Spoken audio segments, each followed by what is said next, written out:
myself off the ground, give it all, that's what's left. In my heart I showed up when I'm wanting to, I'ma show it off. I hit the spot until I drop, I know exactly what I want. Yeah, that's me, just know that I'm about to show it off. Show it off. Show it off. I got my reasons, I'm an expert in the party. I'm a diva, energy up, yeah, you can't stop me. When I step in the room, they wanna turn the music up, yeah, poppin'. There's no stopping me, there's no stopping me. Ain't no stopping us now, there's my face in the crowd. I'm off dancing up, get myself off the ground, give it all, that's what's left. In my heart I showed up when I'm wanting to, I'ma show it off. I hit the spot until I drop, I know exactly what I want. Yeah, that's me, just know that I'm about to show it off. Show it off. Show it off.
pushing the limit.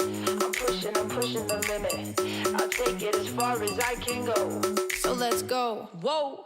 I'm working overtime and I do it right. I never stop that grind, keep me up at night. You'll hear me coming from a mile away. I'm out here every day, I didn't come to play. No, I see you looking at me, I know what you're thinking. You see my phone is going off, it's always ringing. Cause everybody wants a piece of me. Everybody wants a piece of me. I'm always on the go, go, go. Never quiet head, and I'll make sure that you know that I'm in control. I'm pushing the limit. I'm a boss, yeah, I'm fully in it. You can't take me out, cause I'm on top, and I'm making it loud. I'm pushing the limit. Make 'em fall in line by the minute. You can't take me out, cause I'm on top, and I'm making it loud. I'm pushing the limit. I'm pushing the limit. I'll take it as far as I can go. Now everyone knows my name, and they know that no one else is the same. Cause when I step foot in this place, everybody is doing it my way. I'll be a king and a queen, I'll be whatever I wanna be if you get in my way. Yeah, you got yourself an enemy, you want it so bad you wish you could steal my identity. Yo, that's what I call jealousy.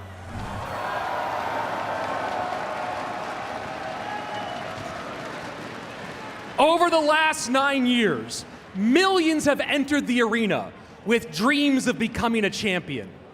Today, 3 of the world's best take this stage, but only one can take the crown. Will it be Mohamed Light?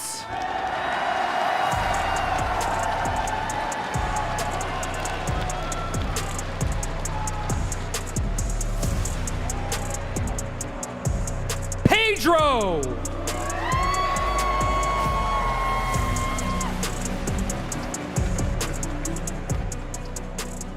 Or Sub?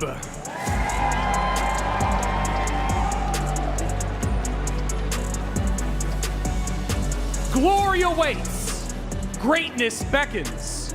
Who will answer the call? This is the 2025 Clash Royale League World Finals! And Championship Sunday starts now.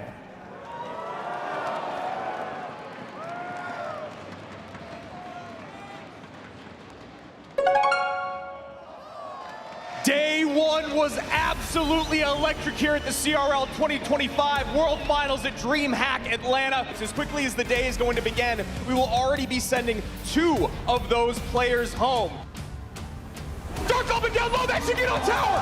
The Golden Knight's on tower, but there's not enough time!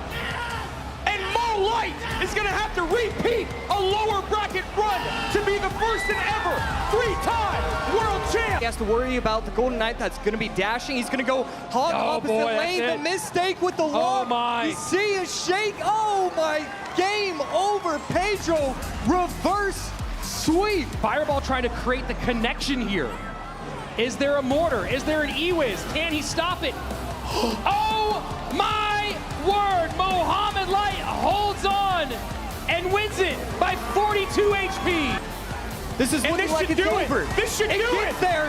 Mo Light stays alive, and Sandbox's dream run finally comes to an end from the GOAT.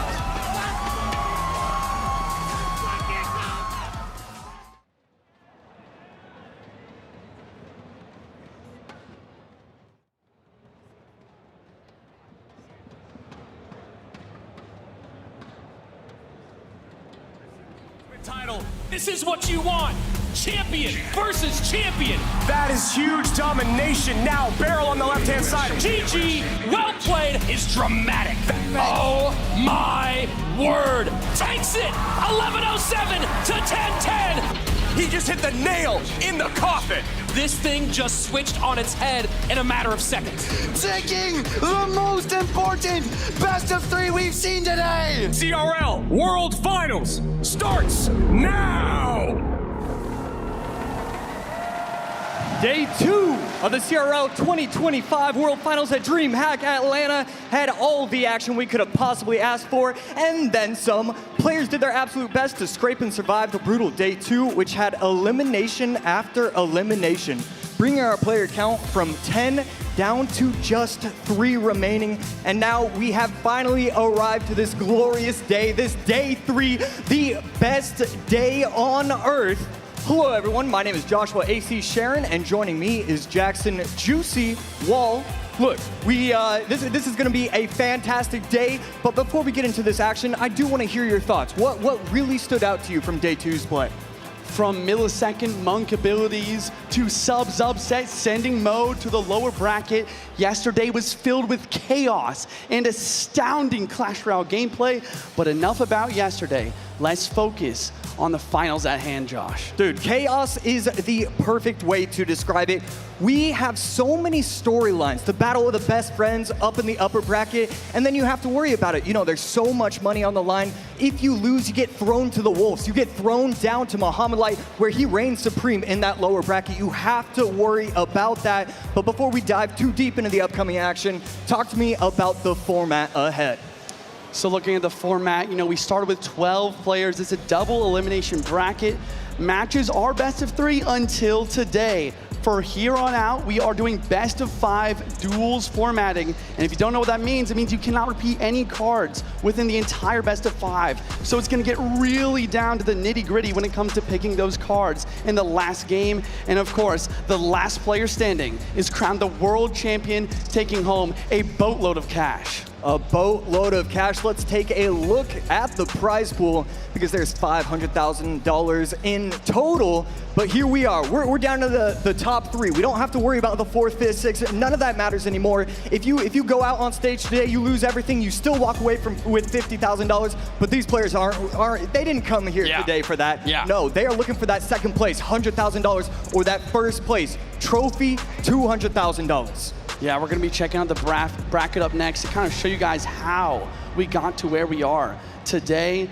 Obviously, the last 3 players we have left are Sub, Pedro, and Muhammad Light. Muhammad Light was cruising off of that basically first round bye, but then Sub, like I said in the intro, sent him down to the lower bracket where he had to play against Ian, one of the fan favorites. He also ended up taking my dark horse pick out of the tournament with Sandbox. And then once again, Sub and Pedro, you talked about the storyline. These guys, they are friends, they are practice partners, and they are in the upper bracket here. And once again, they have to send someone down to Mo, ready for them.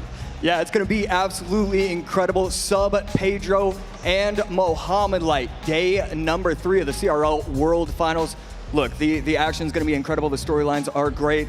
And, you know, how do you even predict who's going to be able to win this? Yes, Mo is in the loser's bracket, but, you know, he's born for that. I really do want to see what the audience is thinking because, you know, we get out here and we say what we want to say, but I'd like to see what everyone else is saying, and he's in the lower bracket. How does this make sense? 78% of everybody saying Muhammad Light is going to win? You know, I love this. 78% for Mo to win. I think there's a few reasons why the community is shaping up like this. Number 1, Muhammad Light has done the lower bracket run before. Number 2, this is best of 5s. We have never done best of 5s formatting in World Finals before. And I think it's one of the hardest things to do, to beat Mo 3 times. Oh, yeah, I wouldn't want to have to go up against Mo again and again. So talk to me about this best of 5 format. What should we really be expecting? Should we be seeing new cards that we haven't seen so far today? Are we going to see mostly the same meta? Yeah, I think that, you know, it's mostly going to be similar, but you're going to start to see some cards kind of take the place of others, especially when it comes to spells. I was talking with a few ex-pros beforehand, and I think there's even a chance we see Void, a spell that's almost never used, just to fill one of those spell slots once we get to the late game.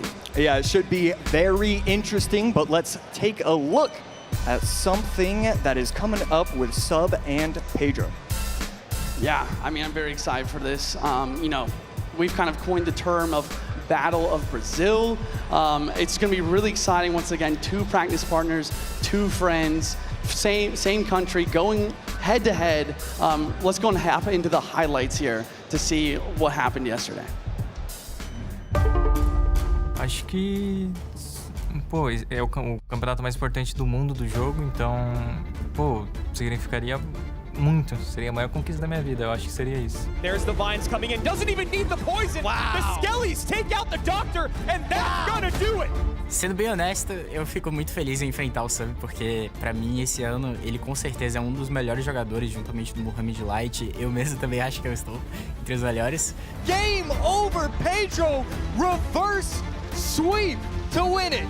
Então vai ser realmente uma partida muito incrível e eu tô muito ansioso pra gente jogar. Boa sorte, Pedro, que seja um bom jogo. Representing the same coach, representing the same team, representing the same country. Best of friends battling it out in our first ever best of 5 at World Finals. One moves on with a guaranteed minimum, number 2 in the world, and a $100,000 check. The other is sent down to the lower bracket where Muhammad Light awaits, seeking his 3rd crown and making history here at CRL. Who will come out on top? The greatest battle of Brazil begins now.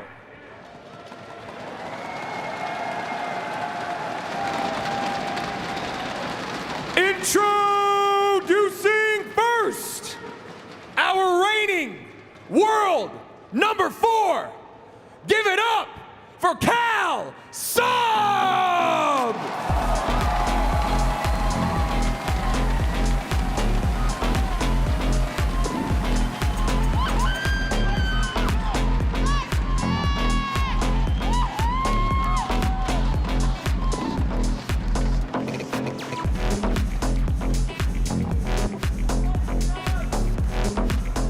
And his opponent, number 2 in the world in 2023, make some noise for Cal Pedro!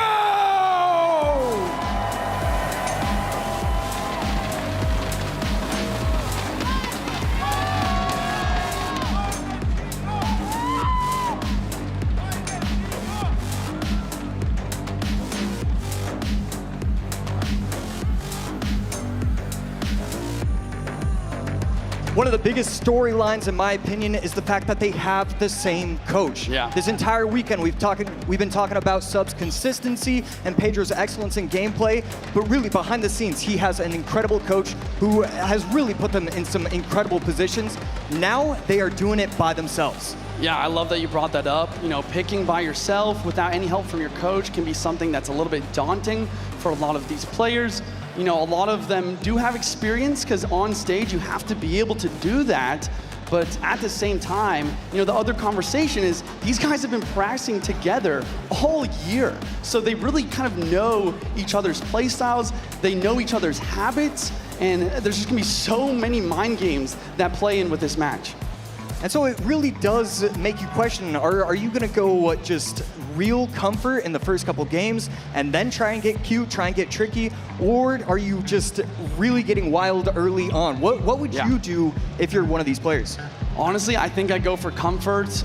Pedro, for example, I was talking with Ian's coach, Ismail. He said that Pedro is the best Royal Giant player in the world currently, and he actually played Royal Giant every single set against Ian in practice, and they didn't want to practice with him anymore because he was so good with it. So I think if I'm Pedro, I'm going with that. Yeah, and here we take a look at the graphic friend to foe. And yeah, these guys are gonna be matching up all the time. We've seen it this year, last year, previous year. And I like that Brazilian showdown, consistency king. I mean, this is just gonna be a brilliant matchup, and it's so hard to choose between the two players. Both players have that different part of them. Pedro, obviously, one of the best minor players, one of the best RG players. And then, I mean, with Sub, what do you say about him? I mean, it just feels like every single deck, he just knows how to play it macro and micro. There's no tiny errors. Yeah, I mean, once again, if you're gonna be consistent, you need to be able to play every single deck to a T. And we saw that yesterday in a minor poison mirror matchup against Mo. He was somehow able to win. I don't even want to understand how many games he's played with that deck in order to make that happen. Yeah. And here we go. We should be seeing some incredible decks soon. And we should be seeing some audience predictions as well, because look, this is going to be one of the closer battles between these two players. How do you choose? And wow, this is exactly what should be happening. 51% for Sub, 49% for Pedro. This is exactly what I expected. 50-50 down the line. Now let's take a look at the caster predictions. And I'm wondering if we're going to see 50-50 too. I chose Pedro. Now, who did you go for? I'm not gonna lie, I also chose Pedro. We're gonna see what the other casters pick as well. Wow. Wow, okay, we go 50-50 with Andrew and Rich. I mean, Josh, just talk to me a little bit about why you chose Pedro compared to Sub here. Yeah, I mean, I think I do have to give a lot of credit to just finishing second in the world in 2023. Yeah. It's clear that he can do it on the big stage, and in those incredibly tight moments, he's going to be making the right decisions. Sub, so far, hasn't proven it to be able to get there yet, and so that's the only difference between these two players. They are neck and neck. Well said. You know, I love that graphic. You know, best World Finals finish from Sub was 4th place last year, but really his best finish is guaranteed 3rd place this year as well. This is such an important matchup. I cannot wait to see what decks we're going to be seeing here. I would love to see a Minor Poison versus RG, just best deck versus best deck, and we're going to be hopping straight into the gameplay, guys. Game 1, Clash Royale World Finals 2025, DreamHack Atlanta, underway. A rage from Pedro. Just starting off right away. He's got some beat down. Once again, guys, it is best of 5 duels. So we're gonna start seeing a little bit of weird spells, weird combinations, because it doesn't just matter later in the match, it matters now, saving certain spells.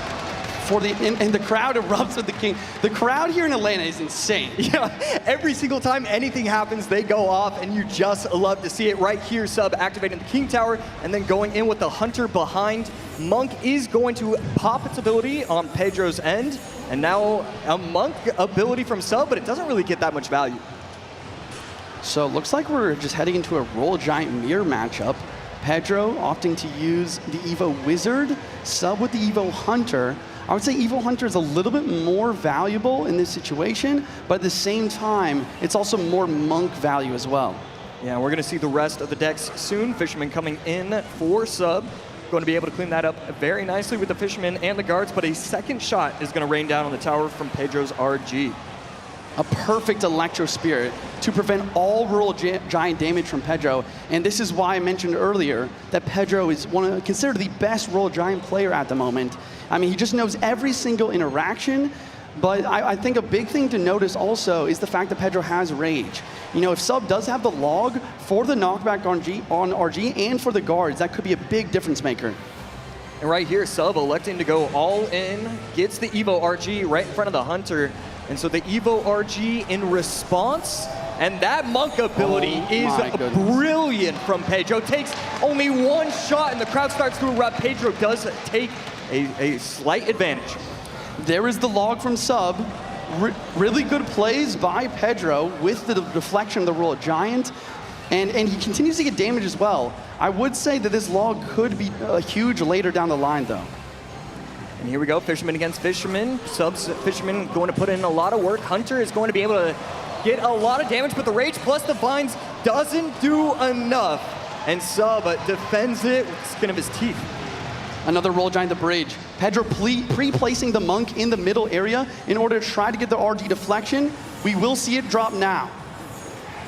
And right here, RG not getting enough, doesn't get the second shot. The Monk is able to place his hands on top of the RG's body and gets taken off the arena.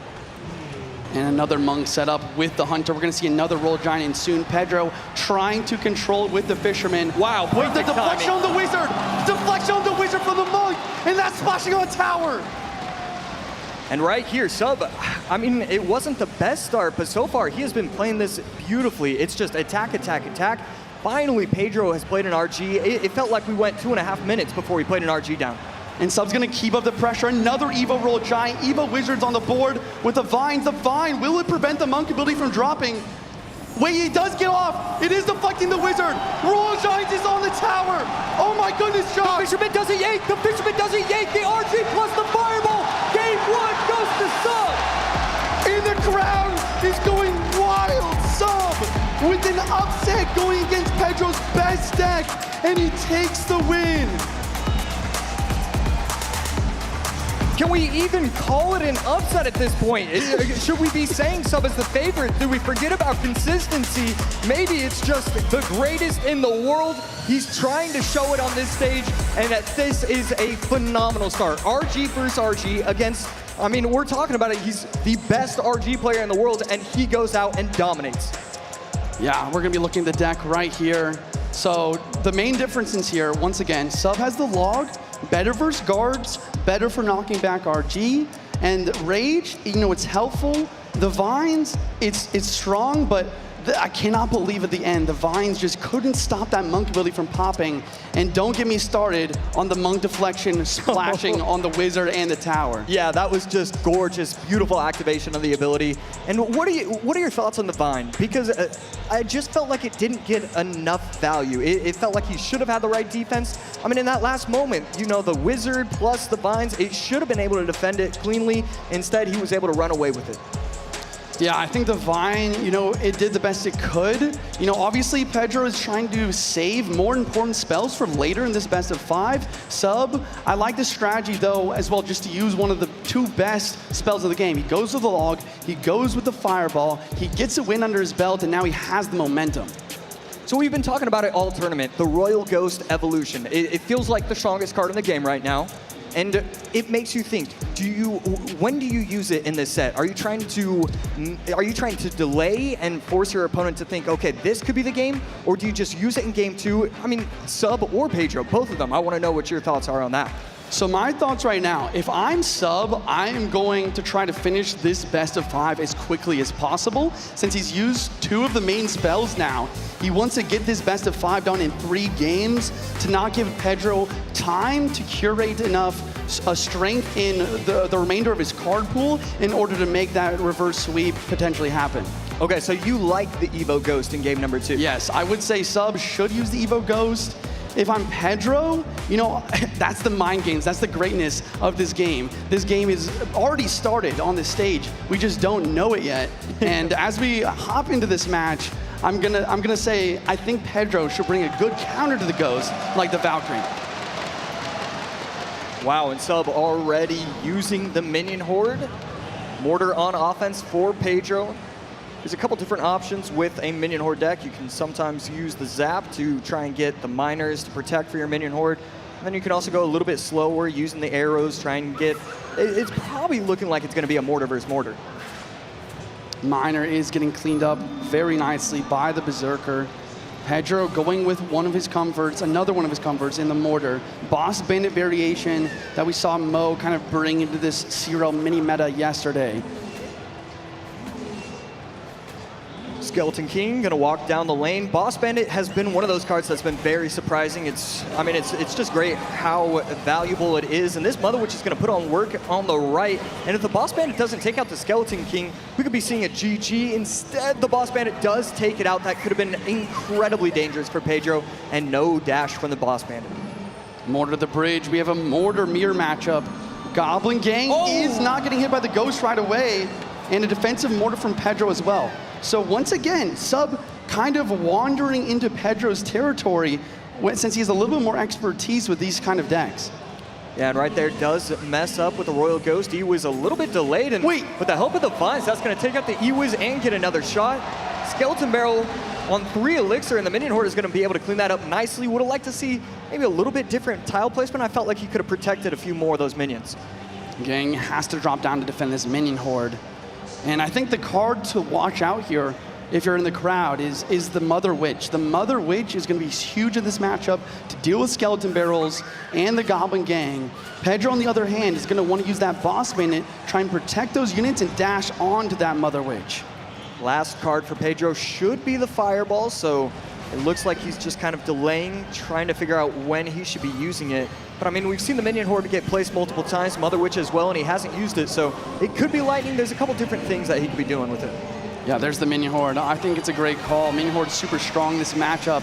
Wow. And the General Jerry is pushing forward as well. Evo Skeleton Barrel's forced on defense, and the pressure is mounting here for Pedro. Will he be able to defend versus the Skeleton King ability versus the Evo Ghost? Yeah, that E-Wiz putting in a ton of work, cleaning up everything very nicely. The Boss Bandit will help out as well in a defensive mortar, Sub recognizing that he spent a lot of Elixir and didn't get a ton of value. And yes, these Minion Hordes are fantastic. And yeah, the Fireball is the card in Pedro's deck. This Skeleton Army does defend pretty well, but Pedro does take the lead. Yes, Pedro taking the damage lead. Skeleton King in the back, filling up the ability from the Lost Souls of the Skeleton Army. And I like this placement by Pedro, playing the mortar 1 tile lower, but Sub knows he can pressure the ops lane because of that. So going into overtime, both towers very close, and you know, when you look at the matchup, Pedro does has a slight lead, but who do you think has the advantage? The advantage here, I mean, it's tough. I would say maybe Pedro. He has a little bit more damage, like basically lock damage with the fireball. The Electro Wizard kind of acts as a secondary spell as well. These skeleton barrels are so difficult to defend, forces out the defensive miner, and Pedro screams into the lead. I mean, Sub just doesn't have a small spell, and so every time the skeleton barrel locks onto the tower, I mean, an Evo Skelly barrel on the tower means GG, so he has to protect. Vines dropping, Evo Ghost as well, trying to clear this gang. He wants the mortar connection, but the mortars take out each other, and the Evo Ghost is controlled masterfully.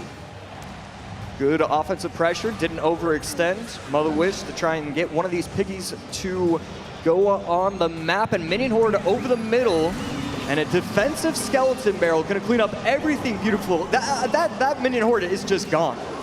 And this is exactly how Muhammad Light likes to play. He gets the damage lead, and then he continues to use his Evos even on defense. And I think Pedro's taking a lot of that gameplay from him. I mean, I love the use of the Evo Skeleton Barrel to deal with the Minion Horde. Will the General oh my goodness, the General Jerry barely gets taken out by the E-Wiz.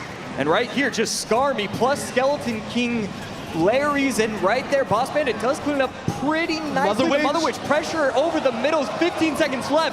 This is an all-out assault. If he defends, he wins. If he doesn't, Sub does. Wait, the Evo Ghost is going toward the tower. Ghoul's on tower. 11, Mortar's not helping. He takes the lead.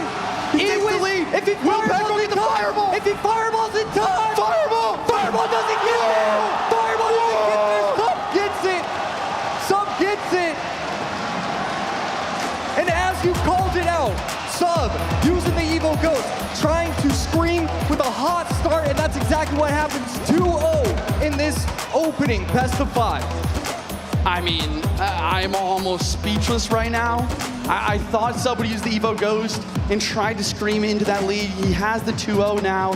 Pedro also used Login Fireball, one of the most key spells. Again, Pedro really kind of on his back foot. And in a tough situation, unbelievable pressure by Sub in that match in order to get that damage lead back. And I cannot believe that that fireball didn't hit in time. Unbelievable stuff. I mean, Sub just taking deep breaths, trying to center himself. He knows all he has to do is win 1 out of the next 3 games to confirm $100,000 and put himself in a prime position to make another $100,000 after that. So that's to be feeling so good. And we saw RG versus RG, where Pedro is considered one of the best in the world. Yeah. Mortar versus Mortar, where Pedro is considered best in the world. I mean, Sub's gameplay today and in this entire tournament, he's turning heads. I mean, I have nothing else to say. Let's go over this replay. Fireball dropped on the right since Pedro didn't have any spells in cycle, and Sub knew that it was moment to attack. He goes for the Mother Witch over the river to deal with that gang. And the Electro Wizard is trying his best with the Vines. And then look at this Evo Ghost. It ignores the mortar. That was the big mistake there, trying to pull the Ghost to the middle of the map. But instead, Ghost goes towards that gang. And once again, the Mother Witches continue to spawn. And the Fireball just not quite there in time. Was that the perfect placement? That is a good point. The perfect placement, if you're trying to get a spell on your opponent's tower as quickly as possible, is towards the inside, towards the King Tower. I think he played it maybe a little bit further to the left side from his perspective. And maybe with the perfect placement, it would have got there. Yeah, we could have easily been seeing a 1-1. We don't know, and it doesn't matter because Sub is now up 2-0, feeling himself as he absolutely should be. I mean, just what an incredible start for Sub. And, you know, if you are Pedro, how do you come back? You've lost with 2 of your best decks overall. Is there anything you would recommend? What do we need to see from him? Man, that is a tough question, because you're right. He went with his comfort. He lost, fair and square. Like that last matchup, I would say was pretty tough for Sub. But I think if I'm Pedro, what I need to do is really kind of think through all of the practice matches you've gone and done versus Sub. You know, try to understand that pattern, and you gotta try and almost snipe into a really good matchup and get yourself into this best of 5. Yeah, I love that answer because when you are faced with a deficit like this, you need a free win. You need something where it's like, I don't have to outplay my opponent 3 times in a row. Clearly, he's playing well. Clearly, it might not happen. Sometimes you need to snipe, you need to go all out. You need to run one of those 6 spells because you're predicting Expo. Something needs to happen for him, and I love that idea. I think going for a snipe has to be it. On the other hand, Josh, you know, if you're in Sub's position, what kind of deck are you thinking about running? What kind of strategy are you looking for in order to end this best of 5 as quick as possible to not give a Pedro a chance to get back into it? Yeah, we are gonna be seeing that right now. Game 3, an opportunity for Sub to get a full out 3-game sweep. Yeah, if I am Sub's, well actually, not if I'm his coach, because his coach can't actually help out right now. But if I'm Sub, I'm probably sticking to something that I've used so far in this weekend. But I don't know if he's used Dark Prince. Dark Prince not very common, and Ewiz plus Dark Prince, we could be looking at P.E.K.K.A. Yeah, Sub, a great bridge band player. I like this. I like this idea, just to go to your comfort, play your best game. Pedro, on the other hand, does kind of do what I was expecting, right? He understood what Sub likes to play, and he's brought a really nice matchup, having delivery, the Evil Ice Spirit, and even a tank in the Skeleton King in order to try and really get him into this best of 5. Very clean defense from Pedro, offensive rage to help out the Bandit, not going to do anything. And Pedro off to a strong start in this game number 3. On the other hand, Sub has cycled his Evo Battle Ram twice now, so he will have Evo in cycle soon. Pedro preemptively dropping the snowball, understanding the arrows are most likely dropping down. Yeah, it's so crazy how even in a best of 5 when the decks are changing in ways that we've never seen before, these 2 players can just predict what's going to be happening. He shouldn't have been able to predict that arrows were going to come down, and yet he did it very easily. Bend at the back. Last card from Sub, most likely Evo P.E.K.K.A. Pedro setting up on defense with the Skeleton King. Josh, talk to me here. What are you thinking Pedro's last couple cards could be and how that could influence the rest of this game? Yeah, I really want to hope that it's not going to be Graveyard. I'm not a big fan of Graveyard in this meta. Skeleton King does get activated, and defensive arrows right there to protect the Ewiz. But I do not want to see... Okay, perfect. I really like that idea, and if we're going to be seeing Drill, we're probably going to be seeing Rocket. A lot of players are joining those 2 cards together, especially because we haven't seen him use that last card just yet. Icewiz trying to slow everything down, Skeleton King tanking, and there's the P.E.K.K.A. from Sub. He wants to get both of his Evos in tandem together in order to break through this lockdown defense from Pedro. And right here, I'm trying to figure out, this might be the first Evo P.E.K.K.A. that we've seen. We've seen a couple P.E.K.K.A. decks, but they tend to try and use it with either the Battle Rams or you know, the Royal Ghosts. It's going to be interesting to see how strong this Evo P.E.K.K.A. and how much value it can get. Evo P.E.K.K.A. is on the board. Skeleton King ability, forcing the defense. Icewiz splashing everything. And Pedro, you can really just tell by his gameplay. His plan is to have a perfect defense this entire match and send one rocket at the very end in order to win. Yeah, he figured out what he needs to do. Dark Prince plus Bandit, opposite lane. We should see another set of arrows come down shortly, maybe plus the Rage. There it is. Wait, Ewiz takes out the Evil Ice Spirit. The P.E.K.K.A. is now needing a lot more attention, and the Evil Battle Ram on the board as well.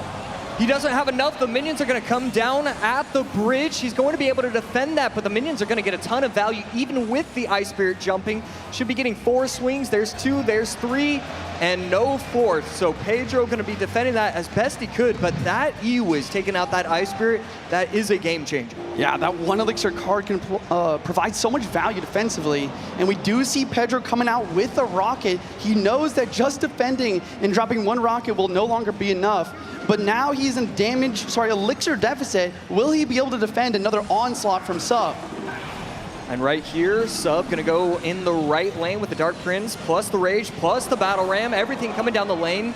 Battle Ram will get caught up by the Skeletons from the Skeleton King, and a clean defense from Pedro. He was able to get away with a rocket and just an easy defense.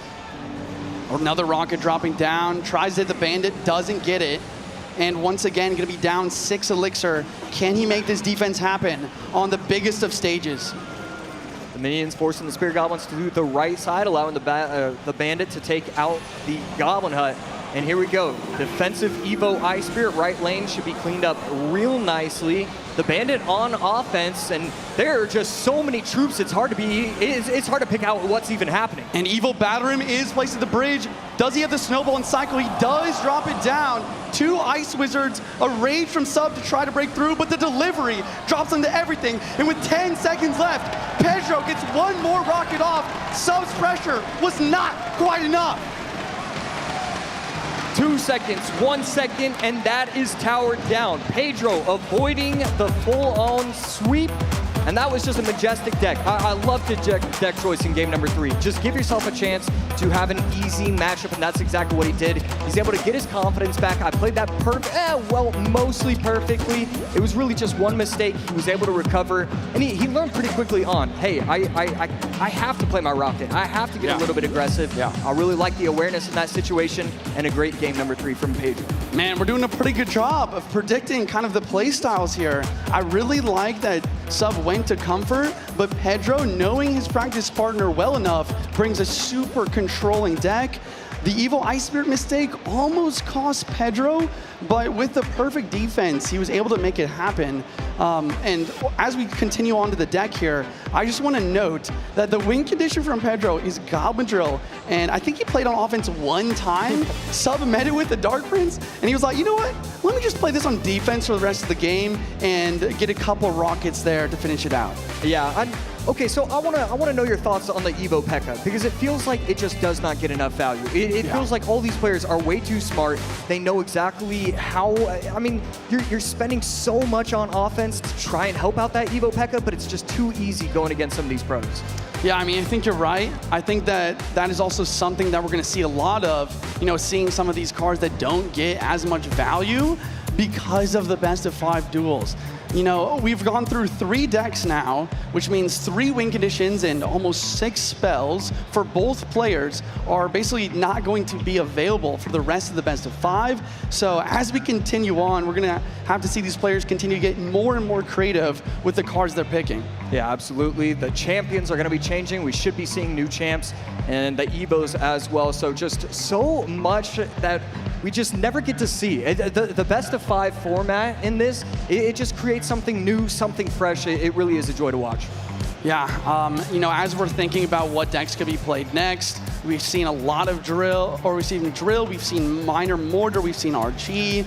I think Electro Giant is available for both players, right. Graveyard potentially as well. But once again, the spells are one of the most important things here, Josh, because some win conditions cannot be played without certain spells supplementing their power. Yeah, the E-Giant Lightning is definitely one of those, the spell plus the big guy. You need both of those. You can't do anything else. You can't do Earthquake. You can't do Void. It needs to be Lightning.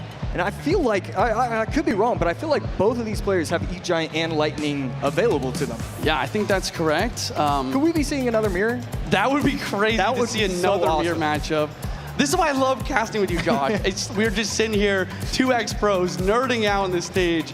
We just love to see the decksmanship, the gameplay. I'm so excited to see game 4. The question is, I'm going to put you on the spot. Okay. Do you think that Sub finishes it out here, or do you think Pedro is going to give himself a chance? Who did I even say at the beginning of the day? You said Pedro. I said Pedro. Okay, yeah. I think I have to change my mind. I think game 4 Sub gets it done. Right, yeah, it makes sense. His gameplay versus Mo yesterday was insane. On the other hand, Pedro, I did his interview. He said that it means everything to him, not only to be the best in the world, but to be the best from Brazil, from his country. And this is the match that decides maybe both of those aspects. Yeah, so much on the line. Can Pedro set himself up, try and get a best of 5 reverse sweep? Game 4 underway. Crowd is excited. Pedro with the skeletons, cycling, trying to figure out, and he goes to one of his bread and butter decks, bringing some Minor. No rocket available for him though, so most likely gonna be Minor Poison. Royal Ghost for Pedro, and as soon as you see the Royal Ghost, the matchup instantly becomes 60-40 for the player with it. So he has to be feeling good that he was able to survive this long and still have it available to him. Evo Wall Breakers plus Evo Royal Ghost, and here it is, Sub getting very aggressive with the Graveyard, and we see him shake his head. This is why I don't like Graveyard in this meta. There's too many small cards, too many easy defenses. And there's a big counter push as well. Miner minions on the right, Ghost on the left, trying to clean everything up. Goblin Hut does drop. Will the Wall Breakers connect with the minions cleaning up this hut? And one of them is able to make it to the tower. It could have been a lot worse. I actually really loved Sub's timing with the Goblin Hut, trying to protect himself from the minions swinging away at the Spear Goblins, and he was able to take it out, but not before Pedro gets his tower down to 23-18. And once again, we are in a situation where Pedro has predicted his practice partner and got himself into a really good matchup. He has poison and minions for Graveyard. He also has really solid pressure with the Wall Breakers Evo and the Ghost Evo. Not to mention, he's just up like 700 damage to start the game. Yeah, so Sub quickly recognizing that the only way he can win, I mean, it has to be just with good Evo Witch gameplay. At this point, you know your opponent has the minions, the poison, the bar barrel, the cannon. I mean, he has every answer available to him, and so you need to be getting Evo Witch value if you're going to somehow come away with a victory. Another thing in this matchup, which is so important, is you need enough elixir to go poison with your Graveyard. On its own, it's just not enough. You see the minions and skeletons just countering everything for very cheap, plus counter push every time. Yeah, and the cannon on 1% health is still going to get one shot on top of the Ice Wizard, and here we go. Pedro going to cycle cannons in the middle, recognizing that he can't overextend, but he can also just start playing troops. It should be easy defense again and again. In a perfect bar barrel from Pedro, damaging the Witch while also pulling the Knight back to get the Graveyard. And on the right-hand side, we see the Evo Breakers. Goblin Knight does defend, Knight does get on tower. Sub is trying to come back and make this upset in this matchup happen. 10 seconds left before we hit OT. And right here, Pedro has a pretty big advantage. We could see a late Goblin hit. No, we're gonna instead elect to go Ice Wiz plus Bar Barrel. A lot of cards, but you can't really use the poison on top of the troops, so it's okay to bunch. It's not great, but it is okay. Evo goes Bar Barrel. Sub knows what's in cycle, decides not to go in for that Graveyard, just baiting out the Evo Ghost instead. Big counter push from Pedro, but the Witch plus Ice Wiz cleans up. But the Miner, Josh, it's always chipping away. Yeah, these Miner placements have been beautiful, trying to protect the 1% minions and the Wall Breakers, just everything going Pedro's way. These minions are so aggressive, and we see a nice Goblin Hut trying to be able to protect the Knight and take out those bridge minions from Pedro. Miner once again coming in, does get some chip. Ice Wiz not down in time. And if you're Sub now, like, you have to start thinking not only about perfect defense, but you need to attack. So he's going in for the Graveyard, but the Evo Breakers are perfectly timed in order to basically apply pressure. But the Evo Witch Protection, sorry, I gotta stop. Yeah, the Evo Witch Protection is a fantastic. Cannon high, trying to take out the Witch, going to target the Skellies instead though. And that's gonna be a defensive poison for Pedro, and it's gonna clean up everything relatively nicely. But this bridge battle is being won by Sub over and over. Only 6 elixir. Pedro in a world of hurt. We finally see the offensive poison. The poison get played, and again, another defensive ghost. Skellies line up beautifully. All 3 on the inside of the tower, and all of a sudden, Sub is gonna storm into the lead. Pedro's trying to come back, but the Knight picks up. Will the Wall Breakers be able to connect? No, Barbarian Barrel in cycle. And with 20 seconds left, we see yet another Graveyard poison from Sub. Now it's just RNG. Can you have the Skellies hit the tower? We see one Skelly get on the tower, and that's gonna be it. 1399, able to protect, not give up any damage. We see the offensive Graveyard. The Miner gets caught. The Miner gets caught again. The poison is tipping. The Skeleton hits at the end. And Sub wins the Battle of Brazil. How did he do that? He was down so much. The Evil Witch protected again and again. Offensive Graveyard, the patience was brilliant. And oh my word, a 3-1 set victory. Let's send it down to the stage because we need to hear Before we go to the interview, I just have to say, my goodness, you called it, Josh. There's one way that Sub wins this match. It's the Evo Witch protection. He played that Witch on the left-hand lane, continued to protect, and won the bridge battle game after game. Now, I want to hear what Sub has to say. Sub, you've just guaranteed yourself $100,000 and at least #2 in the world. How do you feel right now? Sabe, você acabou de garantir no mínimo $100 mil em segundo lugar no Mundial. Como que você se sente agora? Feliz, me sentindo como se estivesse ganhando $100 mil em um Mundial, realizando um sonho. Mas não é pelo dinheiro, é pela conquista, então é mais pela vitória mesmo. It's not for the money, it's for the achievement. It's the dream of my life, so I'm so glad right now. All right, talk to me about picking 5 different decks here against your best friend, your practice partner, without a coach. What was the thought process there? Me conta pouco do pensamento de como foi você escolher 5 decks contra o seu melhor amigo e sem coach. É difícil, mas a gente acaba trabalhando o ano inteiro com um coach, então a gente começa a ter uma noção boa de como escolher os seus próprios decks. Então, em um MD5 é muito difícil, eu considero, mas eu acho que eu fiz uma boa escolha.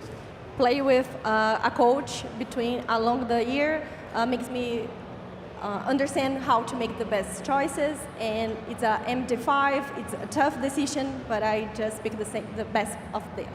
Let's hear it one more time for Sub!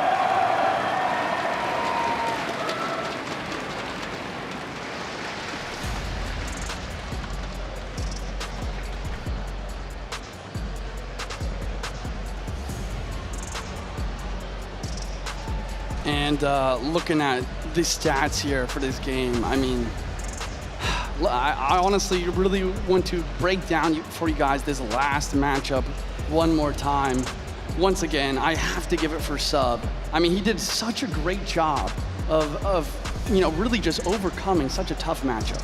Yeah, I mean, it was perfect defense again and again. I mean, predictions on the minors. I mean, look, if Pedro just gets 1 or 2 of these minors to connect, we're seeing Pedro's names, we're seeing his praises, we're saying, oh, it's getting to a game 5. Sub had to play that absolutely perfectly, setting himself up with the Evo Witch, trying to get multiple Witches on the board, trying to get the Graveyard down, where it gets weird because usually you want the tank for the Graveyard. The Graveyard has now evolved. Sometimes you're going the Graveyard first to tank for those Evo Witches, and we saw him win those bridge battles that he shouldn't be winning. The Graveyard Skellies getting taken out allowed him to take out the Royal Ghost, even when it was in the evolution form. And it was just brilliant. There were so many different things that he was able to see in that match. Yeah, and that's how he broke through in the offense. But once again, I mean, I'm going to have to watch this back later and see how many times Sub was able to catch the Miner before it hits the tower with not only the Knight, the Berserker, but also the Barbarian Barrel. Yeah, let's take a look at this bracket. Cal Sub standing alone, knowing that he is going to be waiting the 2 players, Pedro TM and Muhammad Light. We're definitely going to give Pedro, a fair bit of time. We want to make sure that he's ready and able to perform against Muhammad Light at his best. But man, Sub, what a run he has had. He started off the day 1 going 2-0. Day 2, he went, I believe it was 2-set victories. I mean, he hasn't really even played that many games. I want to see more of Sub. Well, actually, we're going to. I can wait a couple, 30, 45 minutes. I'll allow it. Yeah, I mean, okay, so we talk about, this match, but for the upcoming one, we have Pedro versus Mo. This is really tough. I talked to a lot of different players about, who might win today. We saw the community predictions earlier. I think this is kind of what everyone envisioned, right? Someone is going to be sent down to Mo, and now you have to play against the best in the world when you're coming off a loss. Yeah, it's going to be so difficult to do. Muhammad Light just, when you're having to wait, and I mean, Muhammad Light just has to be feeling good. It feels like Pedro isn't really feeling himself anymore because a 3-1 against Sub, it's got to do something to your mental. I know, and Mo is just ready, and it's just very easy for Mo to take momentum as well, and he's done the lower bracket run before. The other thing to really think about, though, is, Pedro, he has what it takes. He's gotten 2nd in the world finals before. He wants to be the best, and I'm sure coming off a loss from his friend, from his fellow practice partner, he wants to beat Mo, and he wants to have another chance to go against Sub. Yeah, it should be an exciting matchup for sure. That was a great way to start the day. I know we didn't get all 5 games and stuff, but I'll take 4. I'll take 4 great ones, and that's exactly what we saw. Pedro, definitely want to give him a little bit of time, though. Okay, the only thing I'm disappointed about is we haven't seen Void yet. I'm waiting. Okay. I'm waiting for a Void Game 5 of the best of 5 duels. There's so many spells in the game now with the addition of Void, Vines, and all of the reworks as well, but it would be just so cool to see that Game 5 really pop off with some really interesting and creative decks. Yeah, I was going to say that I wanted to see Heal Spirit, but we actually did see that yesterday, so I don't have to wait for that anymore. Few minutes away from our upcoming set, and yeah, we're just trying to set the stage for it in general. Yeah, I mean, it's going to be great. I'm sure we're going to have some highlights for you guys soon. Actually, now, let's go and hop into these last match highlights. And wow, CRL World Finals 2025 has been a blast so far.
My favorite emote is the little prince pointing one.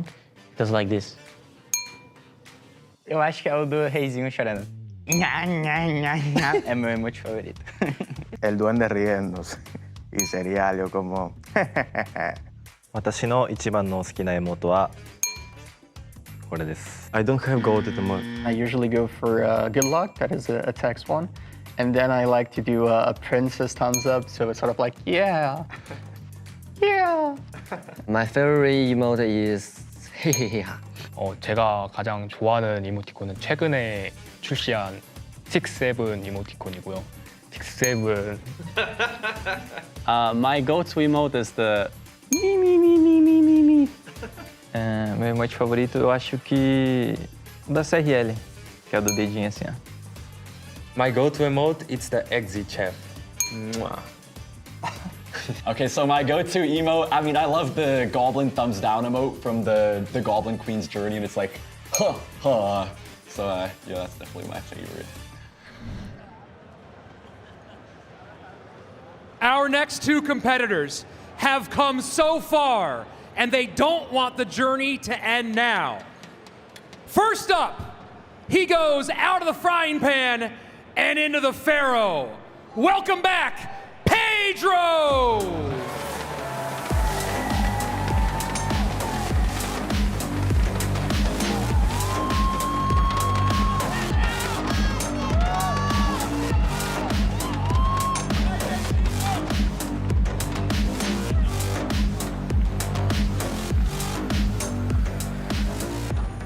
And his opponent is no stranger to the lower bracket. Some might say this is where he belongs. Mohamed Lights!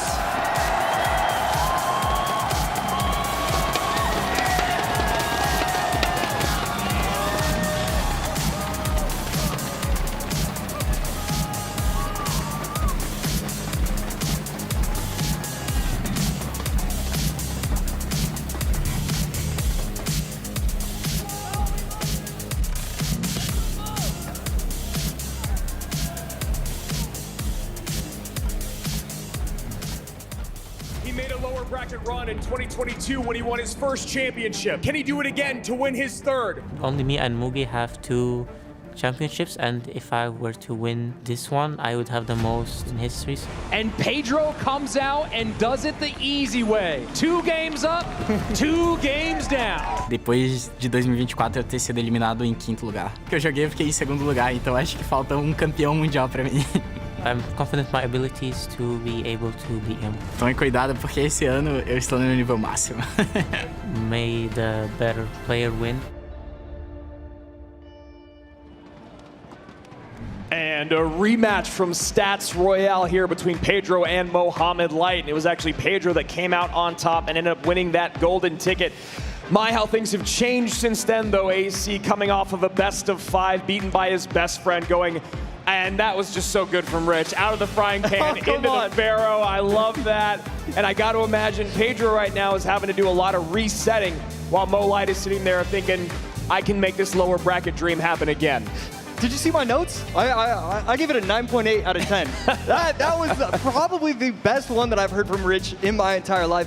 Absolutely brilliant, and I'm so excited for this set overall. Pedro versus Mohamed Light, just how you drew it up when you were trying to make those brackets on day 1. How do I want to see this end up? I want to see Pedro, I want to see Mohamed Light, and we're finally getting it. Absolutely, and Pedro obviously no stranger to being in the top 3, top 2 a couple years ago. Last year, maybe not as successful now, as you guys can see, this journey that they have gone on along the way. Right there, 2021, number 2 for Mo. A lot of championships in there as well, 2022 and 2024. You can see they're winning the golden ticket in the Kalalis Cup. On the bottom of your screen, you can see Pedro back in 2023. This is a great graphic, by the way. Let's just shout out here. This is a great graphic. And then, of course, 5th, 6th in 2024 gets the golden ticket from Stats Royale, like we were just talking about. So you guys can see Mohamed Light gets 4th place there, not able to make it to the championship there, but doesn't matter, we're still here with him. AC, other than just talking about numbers and decks like we're gonna do for the next couple hours, I wanna talk to you about resetting on the big stage when you've come off of a loss. Obviously, you were very familiar in the Teams Edition. Sometimes things start off well in the day, sometimes they don't. What's the best way to reset after a moment like that with a crowd like this, the response? You know, how do you temper the nerves? How do you reset as a former pro? Yeah, I think what you do is you allow yourself to explode. You say, okay, everything went wrong. I didn't do well enough. I did this poorly. I didn't choose the right decks. I'm done, all right? This didn't happen. It's whatever. I'm on to the next one. If you don't let your emotions out, you're gonna do it on stage. You're gonna think too hard. You're not gonna think as clearly. You're gonna get too aggressive, even too aggressive for today's, this weekend. So you just need to allow yourself to just completely be okay and start from 0. Pedro is a little bit more of a slow-paced player than maybe someone like Sandbox. We saw Sandbox yesterday feeling that he was getting an edge over the Pharaoh and maybe going to take the game, getting ahead of himself. I imagine that's something Pedro's really going to have to work on here to make sure that he is calm, cool, collected as this game and match goes on. You know, just because Mo's down doesn't mean he's out. We saw him come back twice yesterday in that elimination match. And predictions, I was just going to say, AC, no surprise here from the audience at home. Mo Light, 86% and just 14% for Pedro. AC, where did you go in this matchup? Yeah, we don't even, okay, yes, we can have the graphic, I guess. Yes, I did choose Mohamed Light. They made that. You got to let them show it. That's true, and you guys are doing great. Yep, again, and who did you choose? I also went Mo Light. I believe the rest of our team also goes Mo Light. It's just one of those things. It's so hard to bet against him and in the lower bracket, and the fact that he is coming in fresh to this match where, just like we talked about, Pedro just had to show 4 different decks. He just lost to his best friend. He got about, 5 to 7 minutes to reset, and he's already right back on stage against the Pharaoh. And this is a very difficult spot to be in. Mohamed Light hoping that Mama Mo was able to get him a nice big breakfast today after his conversation yesterday on stage. Feeling well fed, feeling well rested, and ready to go. This is the lower bracket final of the CRL 2025 World Finals. One player will go home with $50,000. The other one guaranteed a minimum of $100,000. And of course, second place. No one wants third, no one wants second. Everyone wants the crown. Who will it be? We're about to find out. 3 players remain, 2 though, with only 1 life to give. Lower bracket finals starts now.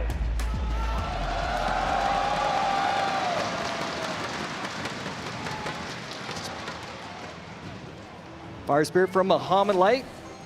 And a Fisherman in response from Pedro. After looking at the Fisherman, we automatically have to assume it's going to be a Royal Giant. Muhammad Light with the Firecracker as well, and you got to think Hog, and that's exactly what's going to happen. Yeah, you got to think Hog, and you got to think we're in a best of 5, seeing the Fire Spirit coupled with the Firecracker and Hog Rider. Usually the last choice on the list. Well, Heo Spirit's probably the last choice on the list. Usually goes E-Spirit these days, then Ice Spirit, then Fire, then Heal. So Mo Light already thinking about game 5. Should he potentially have to get there against Pedro. And Pedro could be repeating what he used in game number 1, going in with another RG Monk Wizard deck. Even if it didn't work out in his first set, he clearly thinks that he's onto something with this deck. And, you know, I love the confidence. If you're going to win, you need confidence, and this is how you do it. And now Pedro going to have to think about stopping that Mighty Miner as this game goes on. He's got the guards, he's got the E-Spirit, he's got the Fish Boy. Great ways to get on top of it. And of course, doesn't have to worry about the reflection from the Monk like he did in game 1 of his previous set, which basically stole it from him. Friendly fire, if you will. Both players waiting to hit 10 Elixir. Pedro again electing to leak. It's really interesting to see how he's playing a lot of these matches, allowing himself to leak when other players wouldn't. Mo Light even leaking a couple Elixir there, then decides to cycle the Earthquake. And a Monk meets a Cannon. As Hog plus Guards goes opposite lane, Fishboy gonna try to pull, activate King. Guards up high to pull the Guards and distract, get a King Tower activation, but something needs to get on top of that Firecracker and Guards. We always say King Tower activated, but at what cost? And this is a massive spend. Just so smart, so aware. As soon as the Monk goes down, there's a reason why Pedro was leaking so much Elixir. He knew that he couldn't afford to go in, and he didn't even wait till double. If you're gonna wait that long, you have to continue to wait. Right here, though, this counter push can be a little bit deadly. Fisherman gonna yank onto the left side. One more, does it get one more? And it's that done. Last shot. 18-24, 10-33. Usually you don't want to go in the same lane with Hog Rider, but when you've got that much damage done, AC, is there really an option to switch? And Mo decides not to with this Earthquake. Yeah, it's a little bit interesting to cycle the Wizard back there. You knew that your opponent wanted to take the shield off, wanted to cycle the Earthquake. I don't know what I would have preferred, maybe to place it high, but he doesn't do that. And now the Mighty Miner plus Firecracker plus Cannon, that's going to be an easy defense for Muhammad Light. Mighty Miner back in cycle, Cannon down, Fishboy up high, so not able to pull this Hog. Nothing there for the Hog. Mighty Miner stays alive. That should be tower down. That is tower down. Mo Light takes game number 1. And now Pedro is starting to feel the pressure. You can see it on his face. You drop one game in the previous set, you feel okay. You lose the set, you start the next one back to back and drop the first game. He's got to be feeling the frustration of not being able to get a win. Yeah, having to go 2 sets in a row. We saw it yesterday with Sandbox. It is so difficult to go back to back. None of these players have been able to figure out a way to reset the mind completely. And you need to figure something out when you're going against Muhammad Light and his coach. That was such a great opening set, and I just loved how he played it. That aggressive Hog, when the Monk was cycled, it's so aware. He knows what his opponent was running and how to get past it. And even right there, it feels like Pedro should always have the Fisherman in cycle, always have the Monk, always have the Guards, but he just doesn't. Muhammad Light knows when you've spent just 1/2 Elixir too much, and he just goes in with a Hog Firecracker. And just tracking that cycle so clean as he moved through that game. You saw there at the very end, knows that the RG is going to come down, coming across the bridge, gets the second cannon down just in time, gets the second Mighty Miner down just in time, which is of course going to keep the Fisherman on the board. You want that Fisherman to pull the Mighty Miner away? Well, guess what? Now it can't pull the Hog away. Hog goes down the lane, and a beautiful surgical attack by the Pharaoh himself to take game number 1 here, AC. Yeah, and I loved your call out with the Fire Spirit instead of the E-Spirit or the Ice Spirit. It's just so clear that they've practiced so many different variations. Okay, we can actually get away with Fire Spirit in this deck instead of the E-Spirit because we have the Bar Barrel, we have the Mighty Miner, we can push things back, so we don't need that reset that you often would usually need in those Hog decks. So I just love the decksmanship overall, and you know, Mo has to be feeling great. didn't even need overtime right there. Yeah, and just beautiful replays there pulled by the booth as well. You talk about the very first kind of uppercut that landed on Pedro. Does get the King Tower activation, almost baiting out that King Tower activation. Goes hyper aggressive. Firecracker comes in late. So much damage on tower. Monk not in range to distract it. Just, what, 2 or 3 Firecracker shots. Hog gets pulled to tower. Guards get distracted. Just so much spent by Pedro that did not really do anything for him other than give him a King Tower activation and a lot of damage taken. Yeah, I'd love to see a player cam reaction because when he went in with that Monk on the other side, I feel like he went like, ding, I figured this out, I get to go all in, and I'm sure that's exactly what happened. Can Pedro reset, or will the blows continue to land? Game 2, lower bracket final, best of 5, coming your way. And that is a card we have not seen yet this weekend, I believe, the Demolisher, and that is why we love the best of 5 format. It's a lot of cards in this game, AC. Some of them get neglected. But luckily we have our hero Mohamed Light to fix that problem. Pedro on the other side, going to be running what we're used to so far this tournament. Ice Spirit, Skellies, Miner, going to his bread and butter, a Miner cycle deck. You see right there, E-Spirit now used here in game number 2 by Mo Light. And just like a lot of Goblin Demolisher decks, he is going to be running Drill. Ghost, I believe, gets a shot on top of the tower, and the opposing Ghost, and then gets the tower down to 2765. Demolisher not able to explode on the Ghost, so a healthy Ghost going to need to defend. A little Ice Spirit there, and Mo shaking his head.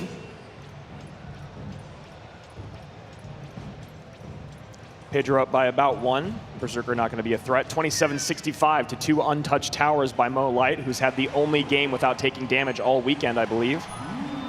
It's going to be incredibly difficult to do that against Miner, so if he does that again, I got $1 for him. Big spender AC. I mean, they're making a lot of money. So. Already guaranteed $50,000. Offensive Poison going to be able to take out the Goblin Hut, and Pedro's offensive push going to force out the Evo Snowball on defense. So always a good push when you can get that Evo Snowball forced out on defense. This feels like a must-win game for Pedro in terms of confidence, in terms of running his comfort deck, being able to have a relatively good matchup. I can't imagine he takes another loss here and then is able to bounce back and reverse sweep. So let's see if Pedro can even things up here as we take into 1 minute left in regulation. Another high Goblin Hut. We're seeing a lot of these players realize quickly on that you need to be doing that. You need to be applying pressure. And right here, it's just Evo Ghost Battle Royale. And there, the Goblin Demolisher does make it to the tower, and we're gonna see if the Demolisher takes it out in time. And we're seeing why Mohamed Light loves this card. Yes, he hasn't played at this tournament, but he does use it quite often, and he's just so skilled with it. I believe Riley was running a deck with Magic Archer and Goblin Demolisher. He made a video about it a couple months back, talking about how Goblin Demolisher is still very, very strong. No one's really been using it at all this weekend, and definitely putting in some work right now. And right there, one of the Evo Skellies staying alive, but the Demolisher going to explode on top of everything and take out all the troops. Evo Ghost over the middle, and it will not splash on top of the towers until it gets frozen. I believe it splashed on top of the Ghost. Drill goes into the right here, 2071 to 2418. Evo Snowball comes down, late Bar Barrel to clean up. 1897 remains on Pedro's bottom right tower as his Miner chips away, shovels away to an even 22-22 top left for Mo. Minute 47 remaining here in overtime. Beautiful Ghost right there. You're allowed 1 or 2, and this could be a pretty scary offensive push. Evo Ghost still not coming alive. Snowball on offense and a good defense from Pedro. And Evo Skelly is going to work down the lane. Can't imagine we'll have another Evo Skelly moment, but we're all here for it. Goes high and in the middle with the Miner, hoping the Miner can tank for the right-hand side. But on the right side, the Ghosts are breaking through. Right there, good E-Spirit. There's one full Ghost, one of the ghouls, Snowball on defense, and he's going to be able to protect his tower. Ghost, and what looked like that could be game over. Instead, Mohamed Light just defends beautifully like always. Completely unfazed on the player cam there was Mohamed Light AC. I thought we were going to have a blow open moment, if you will, there in terms of this game, and Mo Light quickly silences that. Evo Snowball back in cycle. And right here, Demolisher going to explode on 2 of the minions, offensive poison, and that was an extra shot. I believe that was a ghost. I believe that was a goblin. Couldn't exactly tell. And that tower is now down to 1193. Mo on the left tower, Drill on the right. Pedro trying to make anything happen. Ghost on the right tower of Mo, but Mo is heavily in the lead. 30 seconds left. Needs to figure something out. These E-Spirits are beautiful. Gonna jump across everything, and I mean, I just don't exactly know. There's one minion, but it's almost not gonna do gets it. there.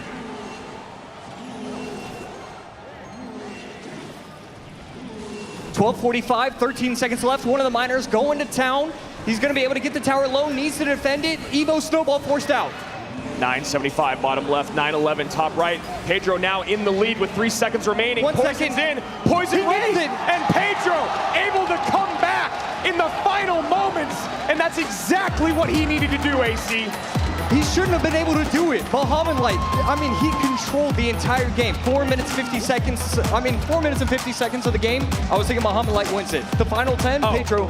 And it felt like he was completely off the rails defensively there for several dozens of seconds there in that final minute. Defensively and offensively. Yes. He had no opportunity. The Evo goes from it was dominating the map. The Evo Skelly's got no value. Every time he plays it, he's getting offensive poison pressure, so it doesn't do anything.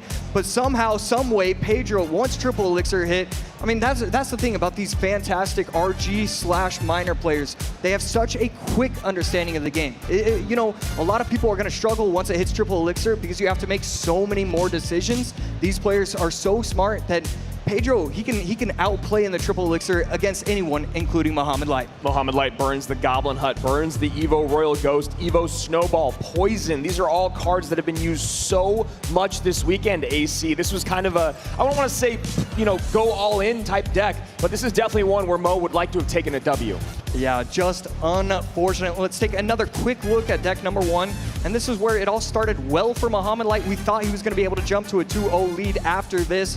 It was the Hog Firecracker that really won him the game. It was just a brilliant job. And, you know, Pedro really responded well. After losing the opening set and to be able to come back, it says so much about Pedro. Yeah, absolutely. And you know what? That's really, really what he needed confidence-wise as well. When you talk about how rough that first set was against Sub, now coming into Mo, drops game number 1, comes out with his bread and butter to reset things. Now we're at a 1-1 best of 3. Obviously, a lot of cards are out now for both players, but this is a great moment for Pedro to reset the balances and try to take this set.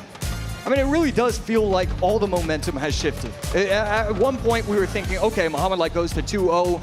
You know, Pedro's lost 5 out of 6 games instead. Now it's just 4 out of 6 games. It could be anybody's match. I'm just so impressed with the resilience from Pedro. It is so difficult, and I feel like it's very clear to the audience, but I need to reiterate it. It is so difficult to come back in these moments. There's something about even when like 2 people are spectating you in game and you start making mistakes and you're like, I don't know who's watching me, but this is embarrassing for me. Now you're talking about being in front of a room of hundreds of people that are hanging on every move you make, every misplay, every moment of greatness. There's explosions in the room here. So you have to imagine that pressure is just absolutely insane. And they have both calmed out. You can see Mo locked in here. Pedro finally looking like he's got a little bit more confidence under his belt as we're about to hop into game number 3 in our lower bracket final. Shout out to the crowd here. Shout out to the people that dressed up at DreamHack Atlanta for our CRL 2025 World Finals. We love seeing you guys here. Make some noise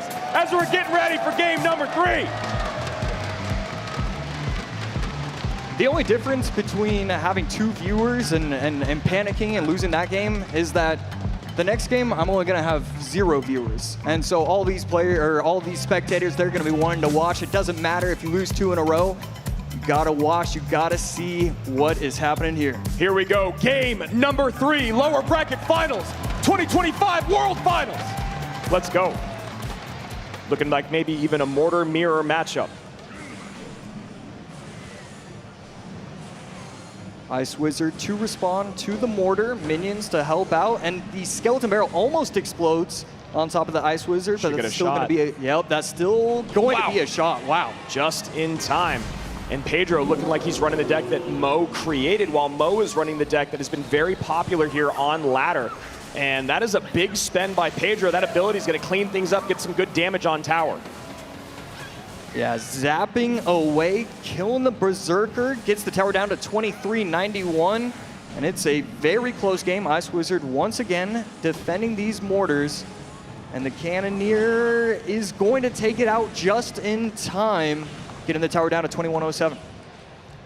2391, 2107 in a mortar matchup here. It's very interesting that Pedro has played a lot of mirror win-con matchups in these best of five. Started out with Sub going back to back, now here with Mo. Game 3.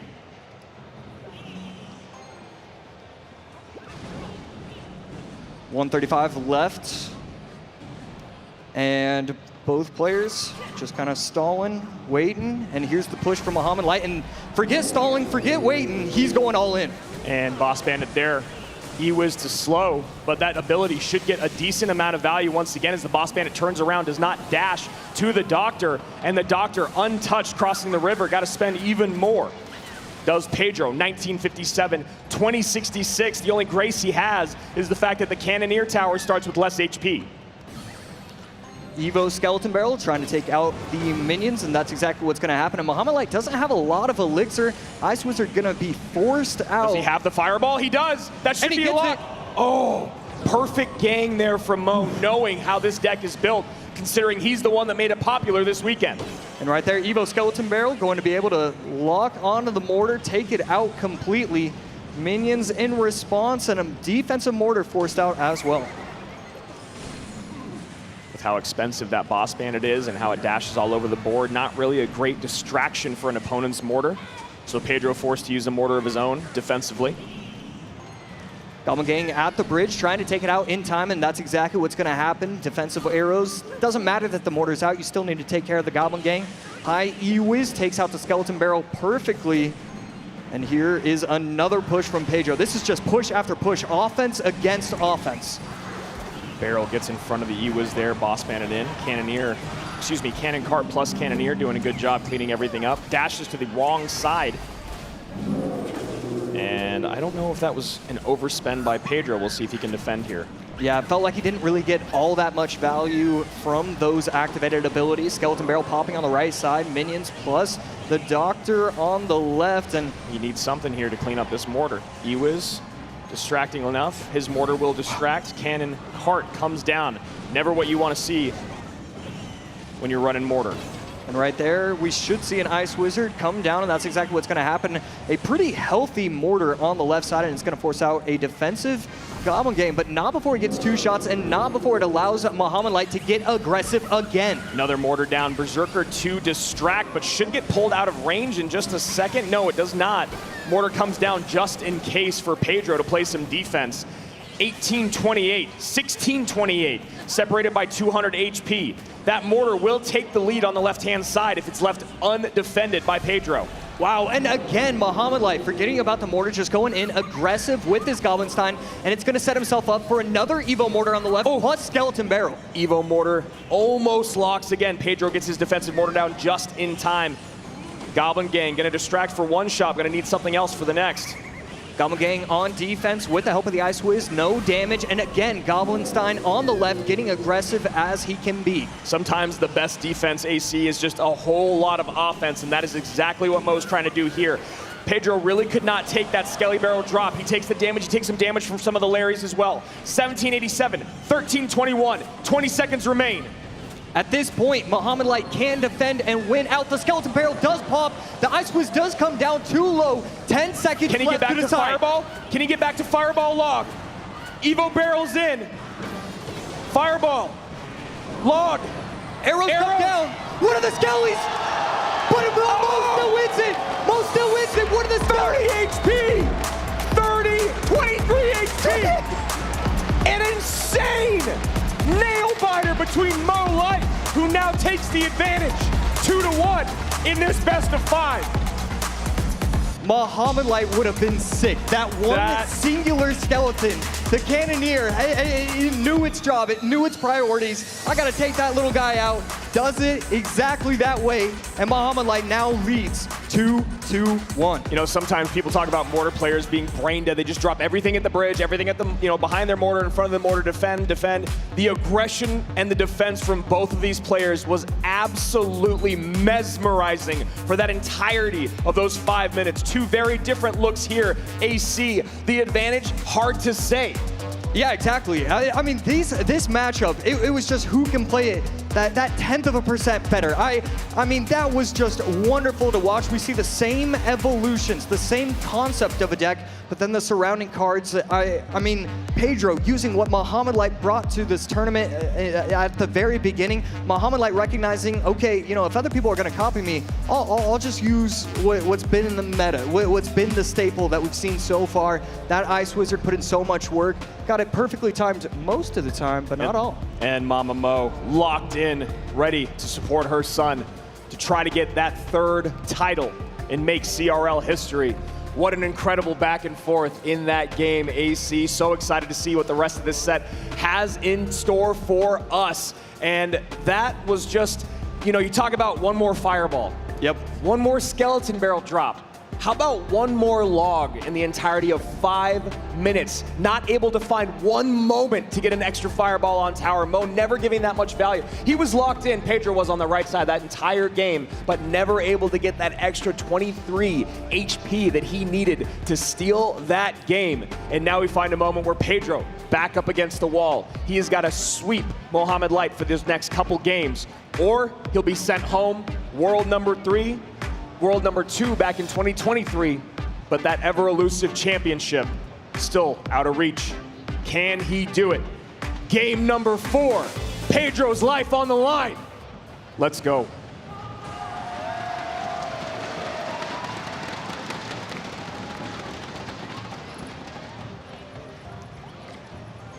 Mohamed Light opting to go quick cycle miner. One of the most intimidating ways to see your opponent start. Seeing Mo play a bunch of cards in a miner. Ice Wiz, Snowball, Evo, Bomber in support of this Skeleton King. Mo going straight control here. Imagine we're going to see a rocket. There's the log. Can he do what Pedro did to sub in the last set? Yeah, and I could be completely wrong, but I'm thinking Mo has a great matchup. The Dark Prince always going to be able to clean up the drills very nicely. Bats get on top of the tower, and these little small mistakes, these tiny little errors are going to add up quickly. The rockets at the very end of the game, knowing Mo, he can cycle 3 rockets in 20 seconds, so you need to get that damage advantage, and so far, Mo starting off strong. And if Pedro also has the rocket, and it's constantly defended by the delivery or Dark Prince, that rocket is nullified, AC. Obviously, you get the damage on tower, but the idea is to also take out the troops, so you're not making too large of a negative trade. And Mo Light has all the answers. Log plus delivery, and really plus Evo Tesla and Dark Prince. I mean, half the deck is a hard counter. He can go with an early log because he has so many options. The Skellies even can be a hard counter. Skellies plus log, defending very nicely. Pedro just struggling right now. Yeah, Pedro probably trying to do a whole lot of math in his mind to figure out how on earth do I play through this matchup. Mo on the other side has the luxury, as you said, AC, of a phenomenal matchup. So many responses. All he has to do is do what he does best. Play those Teslas, send in the miners, and defend better than anyone else in the world. And right there, overspending with the log. You see him slightly frustrated. He knows that that wasn't the best play. And it's weird. It feels like Mo has gotten more nervous in this game, knowing that he has the matchup, knowing that he should be sending himself to the to the championship game if he plays it perfectly. It's a really good point that you make there. It does seem like Mo is just a little bit like, I have this match. There's the rocket we're talking about. Dark Prince shield comes off. Great counter push coming in both lanes now. Bats plus miner to the left. Nothing there for the Bats. There's the Ice Wiz. Maybe a late delivery here as the Dark Prince connects. No, a Skeleton King comes down, and now a rocket out from Mo on the right-hand tower, taking the lead by 1,100. 3 seconds away from overtime, and Mohamed Light just controlling this game entirely. Set himself up so beautifully with this matchup. Skellies do come down. Rocket will get a little bit of value. There's just no way. There's just no way. 600 HP separating the two players. Another Rocket going to come down. Does it catch the Ice Wiz? It will. And so this miner is just going to chip away. AC, it's a little early, but that shot right there from the Rocket may have been the nail in the coffin here for Pedro. 651, 2 rockets away is Mo Light from another grand finals at CRL World Finals. Snowball not taking off the shield, so it's going to provide an easy defense for the Dark Prince. Delivery going to come down, 455 HP with the help of the Rocket. You're going to get down to 84. That's it. Plus the Dark Prince. It's over. Mohamed Light, 5 World Finals in a row, 2 championships under his belt, and now returning to the grand final stage is the greatest of all time. The best matchup that you could hope for after playing through a nail-biter of a Game 3. Mo Light does it again. We didn't even tell him that he needed to snipe. That was never the plan. All he has to do is get 50-50s. It just feels rude to get that kind of matchup in game number 4. And you talk about coaching, and I know that Alan's out there screaming, so we're going to shout him out as well. That is what you want the best coaches in the world for. The most important game of your career for Pedro, and you come into the worst matchup of your entire tournament. Great job there by Mo and Ian. AC, I am going to make you do the impossible task of figuring out any way to do any better than Pedro did. Okay, so, you know, gameplay-wise, what I would have done is... All right, I'll stop you right there.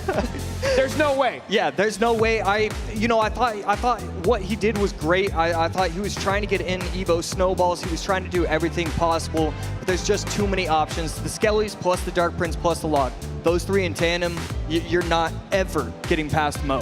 We've been talking about that drill. Sending the drill, sending the rockets, sending the Evo snowball. When you have that many responses, it really doesn't matter. So Pedro's run comes to an end. It starts with a first round bye. He goes 2-0 over Lucas X Gamer. Then takes down Adriel 2-1, one of the hardest tasks of the entire tournament. Then gets beaten by his best friend, sent to the lower bracket. Then just like that, sent home by the goated one in Mo Light. And then there were 2. $100,000 to one, $200,000 in the crown to the other. Sub versus Mo Light in a potential back-to-back grand finals. Sub has to be feeling pretty good though. I feel like you're not really all that worried. You know Mo Light is great. You know he is.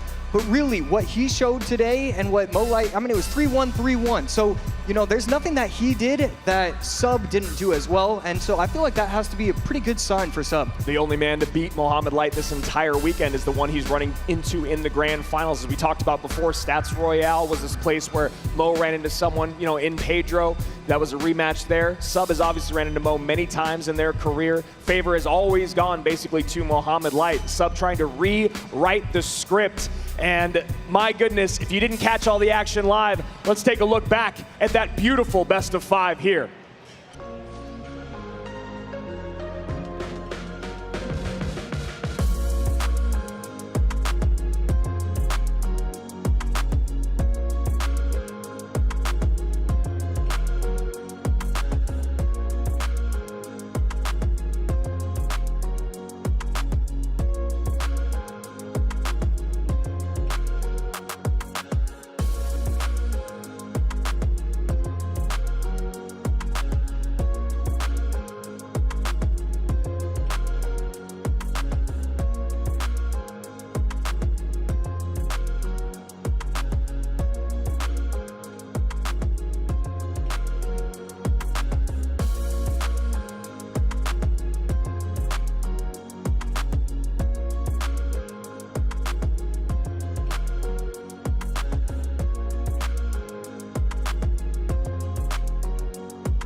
We're here at CRL World Finals 2025 at DreamHack Atlanta. Check out this crowd, just absolutely wild. The best we have ever had. I am so pumped for day 2 and day 3. What is up, Atlanta?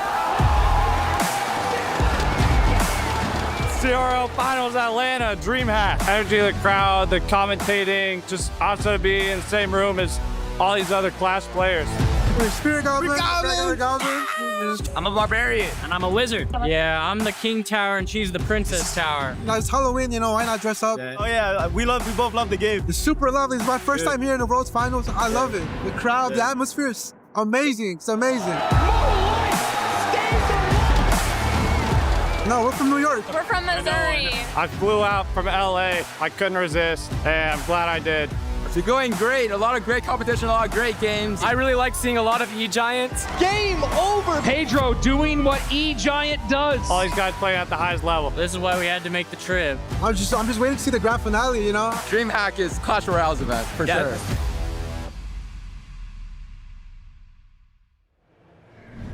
We are just a few minutes away from crowning the next Clash Royale League World Champion. So who better to be with than the first ever solo world champion back 2017 CCGS, Sergio Ramos. Sergio, you've seen Clash Royale go through so many phases. What's it like being here with this crazy crowd in Atlanta? Man, this is just great. A lot of people here. I love it a lot. Well, we've seen you grow up. The first time we saw you on stage, you still had braces, and now you have a beard. What's it like growing up with Clash Royale the way you have? Man, this is just insane. I started playing Clash Royale when I was like 15, I think. Now I'm 24. I'm about to turn 25. Just insane. I didn't think I was going to play that much, but I don't know. Maybe I will turn 50 and still playing. Who knows? Games you play for a lifetime. That's the idea. Sergio, speaking of crazy, we are getting very close to another finish, to another championship. And we just saw an absolutely wild best of 5, an absolutely wild one after that. And now we come up to our finale, Sub and Mohamed Light. I gotta put you on the spot. Who do you have for the 2025 World Championship? Man, this is so hard to say. Like, Mo, for me, he's just like the best player ever. He's so talented. He's those like disciplined. He plays, I don't know, a lot, like 10 hours per day, a lot. But Sub, I don't know, like he's just great. But if I have to say if I have to pick, I would say Mo. Well, there you have it. The first ever solo world champion picking Mohamed Light. We'll see in a few minutes who is the 2025 world champ.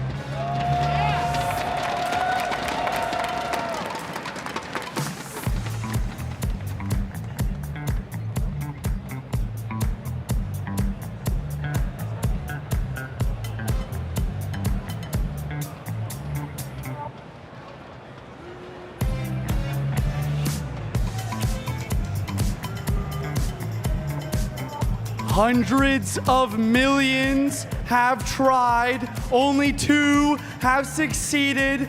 Thousands of hours of training have led up to this moment. He sent Mo to the lower bracket yesterday. Can he win again? Everyone, give it up for Cal Sub!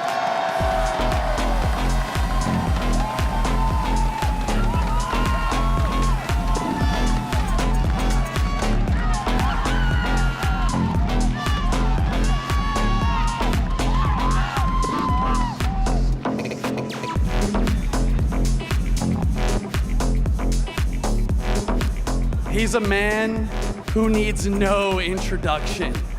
He is going for his 3rd Clash Royale League World Finals title. Round of applause for Mohamed Light!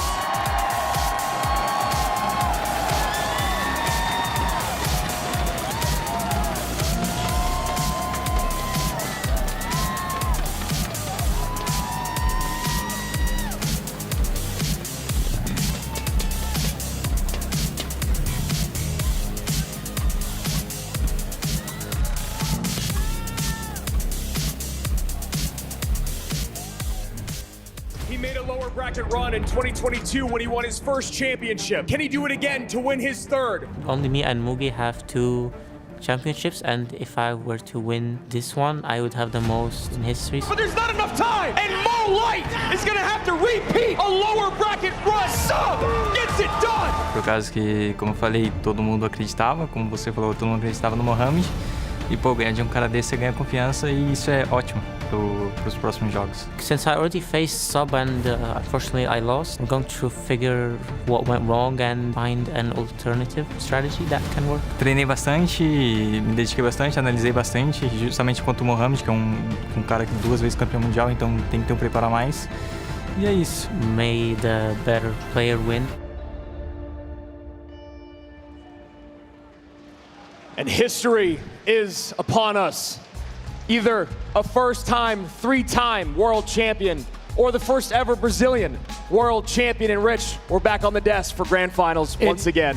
It's so great to be here. This is one of my favorite moments you and I get to have every single year, where we get to commentate the biggest moment in Clash Royale. And how does it get any bigger than this with the skill level we've seen from these two? Mohamed Light is putting it on the way we know that he can in the lower bracket run. And on the other side of things, Sub has been just, we've known how good he is. He has the most monthly finals appearances out of anybody here without that #1. And today he has the chance to make that #1 happen for the first time as a world championship. And he got second twice. You know, being the underdog, everyone had doubts about how good he actually was. Well, you got there on points, but you didn't win an actual monthly final. You didn't get it through the LCQ. And I talked to Sub, you know, when we sat down for an interview, and he said he loved that. It showed his consistency. He thought he was the strongest player. He was able to do it all year long, which we know it's all about that mental fortitude, that perseverance. You get on this stage, you never know what's going to happen, and Sub has played through adversity all year long. Well, and that's the big thing we've seen from Sub that might be the most important skill he has, is that he has played so well under pressure. Anyone can make big, great plays playing at home on your couch when there's nothing on the line, but doing it in front of these many people, the level of micro he's had, the decision-making he's had, it has been world-class. 87% of us were wrong yesterday. 100% of the casters were wrong yesterday, and Sub upset the world. Can he do it again? One thing left to do on that to-do list, and that is to beat the greatest in the world in one best of 5, because he does have a life to give. But we all know getting in an upper bracket grand finals reset against Mohamed Light is not where anyone wants to be. It just brings so many problems into your head.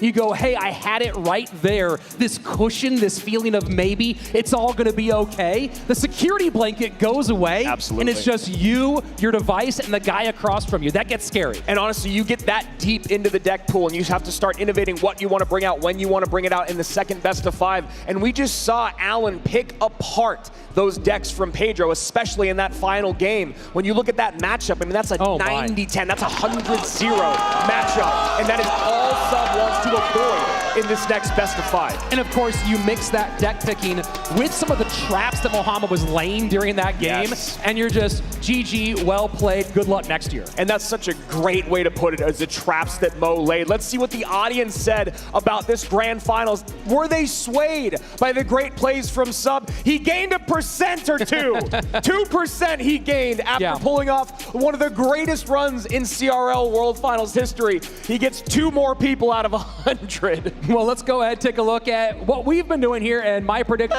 I don't think anyone's surprised. I'm going Mohamed Light. Again, it's hard to pick against him. We've said this a million times. I'm not doing it here at the World Finals. Yeah, I really don't. This is the one where I could go either way, but I also went with Mohamed Light, and I truly believe if we do have a reset, then it's 100% towards Mo Light. We all went Mo Light across the board on the casting desk, but I've been wrong a lot this weekend, and we were all wrong yesterday when they faced off for the first time in that 2-1 win by Sub. And that's been the big thing, is the noise here has not mattered to Sub at all. He's tuned it out so well. He's been calm every time I've seen him in the hallways, at the hotel, here at the convention center. He's done a great job of putting those blinders on and staying focused on the task, and that's what he needs here today to beat Mo. Such a great thing to point out. Every time you run into Sub, you don't know if he won or lost. He's just the same. He's consistent, like he's been all year long. You and I have always been people that celebrate the emotionless players on stage because of what it brings when you don't get your emotions involved in matches like this, in moments like this.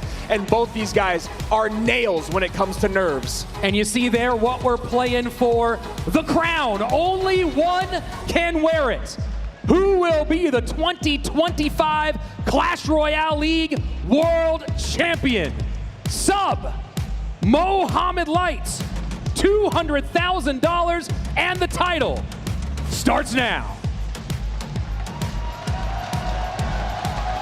And this crowd here at DreamHack is ready in Atlanta. They want to know who's the greatest. And Mohamed Light had a lot of success with this deck earlier. See him going back to the well in game 1. Curious which version it's going to be. Will it be the Boss Bandit version? There's many versions out there with Mortar and Evo Barrel. Looking more like it could. But Berserker also shows up in a lot of those decks. Yeah, Berserker is certainly having a coming out party here at this competition. And Boss Bandit does come in, but with a change of the barrel, usually the log fireball combo. Again, this is a best of 5. You've got to do stuff like that if you want to be in a good position down the line. Boss Bandit setting up in front of the skeleton barrel, doing some tanking for a moment. Gets the cannon off, pulled towards the King Tower, but the dash back to avoid the activation. Mohamed Light quick on the fingers. I like that play there by Sub, just recognizing I can activate King Tower if you make a mistake, but I know you won't, so I'm ready to go with the next spot. Great heads-up play from both these guys. Sub still in the lead, even though more damage has been done to his towers. As a note here, Sub has run these hog decks in practice a lot, but mostly going with a Tesla version or with an XE NATO version. So think about some of those pieces he might be saving for this best of 5. Definitely. EQ is the spell of choice. I like that instead of going something bigger. I know Juicy talked about the Void spell, but I don't know, buddy. I don't know if that's going to happen today. It's best of 5. It's World Finals. Just about anything can happen. We'll see if we go there right now with 2 minutes away, moving into double elixir time. So far, pretty much razor thin. Setting up that cannon early, trying to get to the Evo cannon as soon as possible. Evo Firecracker in play already. Nice E-Spirit Plush should clean all this up. An early log! An early log, and Mo saw it! I think Sub thought that the Firecracker was going to pop both of the barrels there because it was the Evo Cracker, and he just misses the log. That's a pretty big gap to open up. 716 bottom right tower, 2099 on the top left, and we are getting closer and closer to sudden death. And a small thing that Sub can hold on to is that there was a misplay there by Mo to activate King Tower with the Firecracker. Evo Mortar down. Earthquake in, Skellies to distract. And the Skellies don't distract! The Skellies are out of position! 2 shots in, barrel to tank. Goblins taking for the barrel. Boss Bandit on the left-hand side. Mo Light has blown this wide open. And now he just sits back, doesn't make a mistake, and rides out these 2 minutes to a game 1 victory. First fireball's in. Mo's all smiles right now. Sub doing anything that he can. But this is swimming upstream. Ice skating uphill. Earthquake trying to break through. Hog's not going to get it. Fireball puts Mo into the winner's column. Game 1 for the Pharaoh. Beautiful stuff there. He's got to win 5 more, though. He's got to win 5 more if he wants to hold that trophy. Sub's got to bounce back in game 2. Major mistakes from Sub, and that's the nerves of the grand finals. And we talked about that he had been so comfortable here so far and had been doing a good job of staying calm, of not getting freaked out, but it hits different when it's the grand final. It sure does, and we have not seen him make mistakes like that, I gotta say, all year long. He's been a guy that has been nails all year. That's what we were talking about, the king of consistency. His micro, his macro has been perfection all year until this moment right here. Absolutely brutal stuff. Earthquake really didn't get going very much, and Mohamed did a great job of not really giving opportunities to try to break through against the mortar with the Earthquake for those hog pushes. We saw the primary defense being, the Electro Wizard mixed with some other pieces, and that ended up doing the job well enough that Mo didn't ever really seem in trouble during this first game. Yeah, and you can see right there in this replay, the Firecracker Evo not popping both the barrels causes the early log, and then you see there, the Skellies. Sub knows where to play those Skellies. Yep. Anywhere higher than that is a good place to play them. I know what he's trying to do. He's trying to get all three on one side, to walk away, then come back to the Goblin to just distract a little longer. You got to do it perfectly, or you just got to do it right. You know, you can't go and we were talking to Eric Benemu about this years ago, and I talked to him about his players in these defensive moments. Do you try to do the fancy move, or do you try to do the sure thing? And he says you always go sure thing on stages like this. Yeah, I mean, you got to simplify the game and just execute, and now you got to go back and say, hey, I thought I had it in a good spot in game number 1. Now I have to kind of go back to the drawing board in game number 2. And I'm very curious to see if he at some point goes back to that graveyard deck that we saw in his previous matchup. He's been running that in practice a ton. That was not an accident that he played like that with that deck. And I'm very curious to see if we get into game 4, game 5, that ends up being a thing. He would have loved to have that in game 1, to be honest, running into that Cannoneer Tower, been able to lock things down with the poison, clean up all those swarmy troops, but not the way that the dice fall, as Sub is sitting here resetting for game number 2. Got to have a memory of a goldfish after a game 1 like that. Not really much of a nail biter, more of a beating. Yeah, well, so now we look at this. E-Wiz out, Barb Barrel out, Fireball out. Log is still open. Let's keep an eye on it with Sub staying in sort of that cycle area. Where does he go next? Does he go into cycle? I think maybe he wants to drag it out a little bit later, but that's where he plays comfortably. And, you know, you still have some things. I'm wondering, is there some version of drill or bait he goes here early? You know, I think that I'd love to see Sub kind of do what Pedro did, which is kind of reset, go maybe minor wall breakers, things like that. I think the way that Mo's been playing drill, just go to drill in game 2. You've already got an advantage. You've already been playing it so perfectly. It's been very hard to stop all weekend. And instead we see barrel early on here from Sub. And Mohamed Light with the bomber. So drill certainly a possibility here. Drill plus Evo Valk. And this could just be crazy bait with wall breakers still. Princess, the Dark Gob, the barrel. Wall breakers high here. There they are. Takes a little swing from the Valkyrie. All of it shuts it down.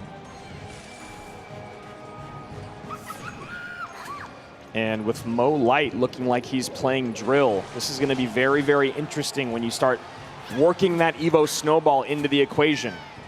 Maybe using wall breakers to take the drill out more than you'd like. Perfect Fire Spirit jumps. But after losing confidence in interactions in game 1, will Sub be able to pull it off? And goes for the snowball on the Dark Goblin to clear, and that's going to get some good damage. Wow. Bomber getting tanked for, and Mohamed Light pretty much evens things up, 21-71 to 21-33. Brilliant decision making there by Mo. Nice shot here from the Princess at the bridge by Sub. Probably not going to get many more of those throughout this game. 1965, 21-71. Sub in the lead by a hair, and probably wishes that that Dark Goblin stayed alive, Rich. Yeah, Sub taking the bet that Log wouldn't come out in game number 2, and so far, so good for him. You saw Mo didn't love that last little bit of interaction, and as we get closer and closer to our double elixir time, he sets up with the Goblin Hut. Sub really needs to make these double barrels, these Gob barrel evolutions, cause some damage when you talk about the responses that Mo has. Whether it's just making things played awkwardly by Mo, getting things out of cycle for his offensive pushes. Evo Snowball takes the Valk back.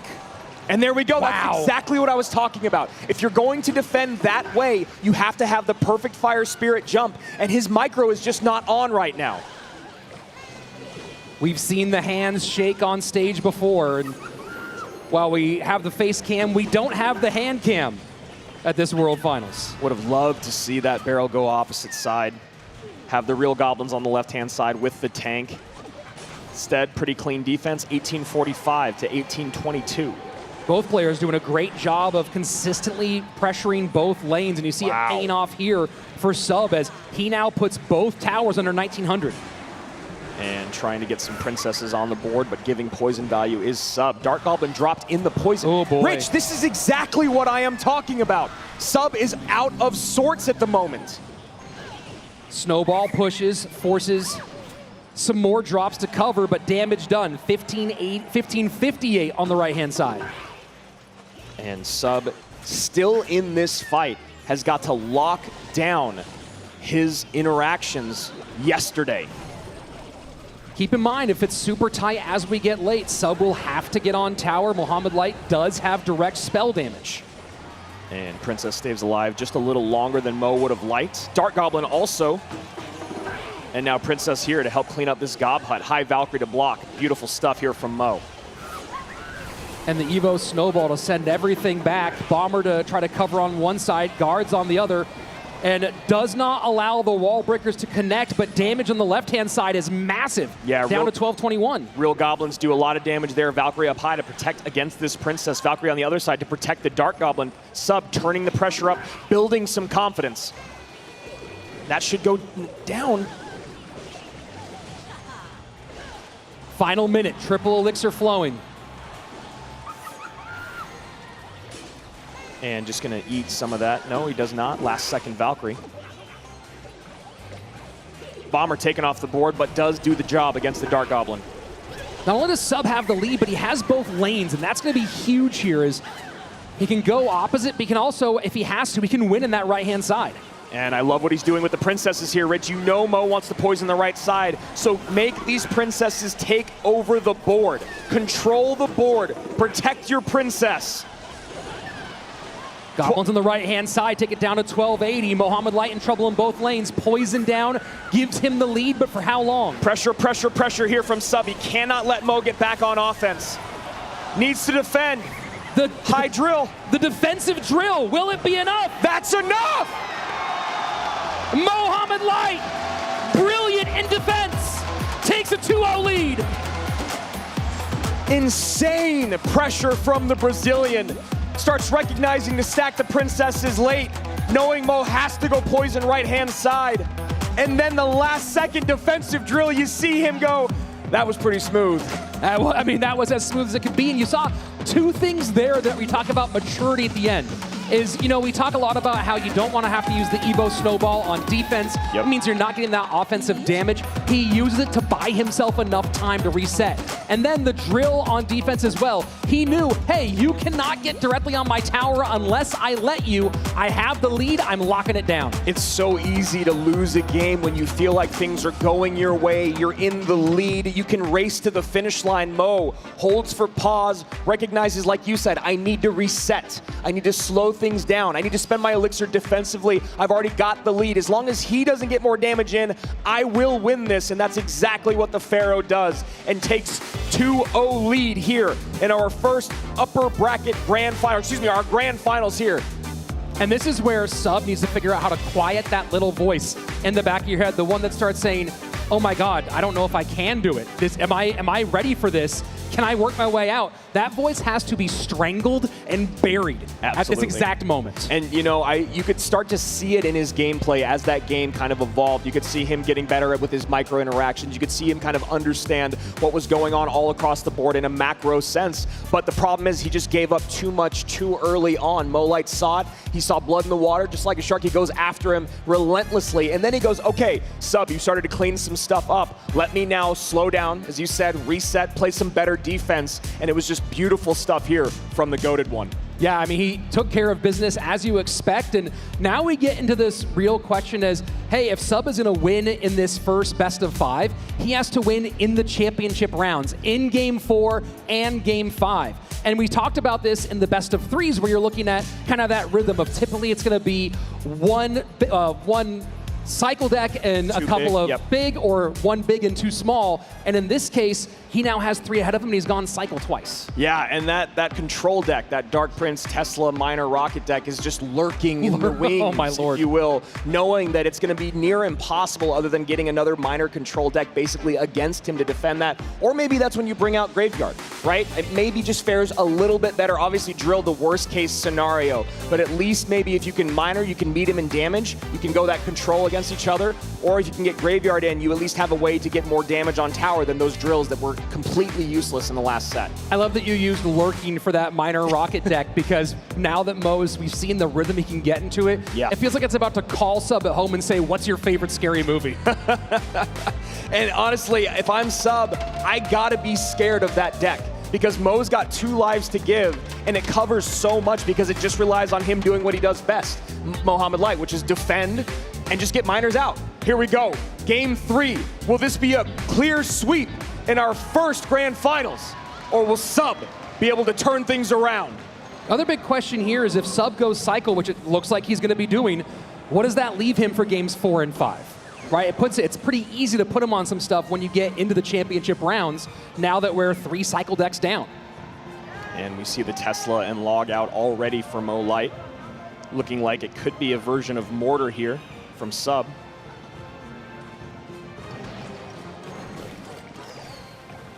And gonna figure out what the spell power is relatively soon on both sides. Cannon cart breaks down, plenty away from that tower. Mo forced to cover those skellies, and you see him going, all right, I had to do that. Looking like he could be going to Hog Rider.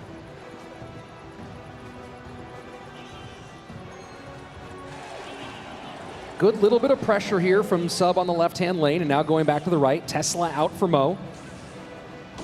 Still haven't seen what the second Evo is from Sub.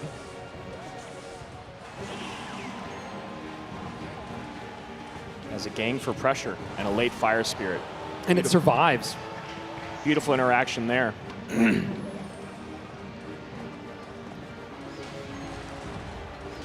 So spell-wise, what's Mohamed got going on here? Obviously, Earthquake is one you would think of, but Lightning open as well.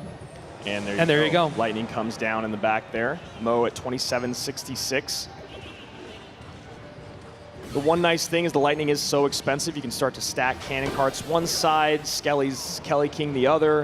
You can defend your mortar a little bit more. You can get a little more aggressive with mortars because you have the cannon cart there that can break down. But the thing that you're thinking about is how do I get damage on tower? I need a barrel to get through, or I need a mortar to connect, and those are 2 very difficult things to do against Mo Light. Middle mortar. Picks it up with the Mighty Miner.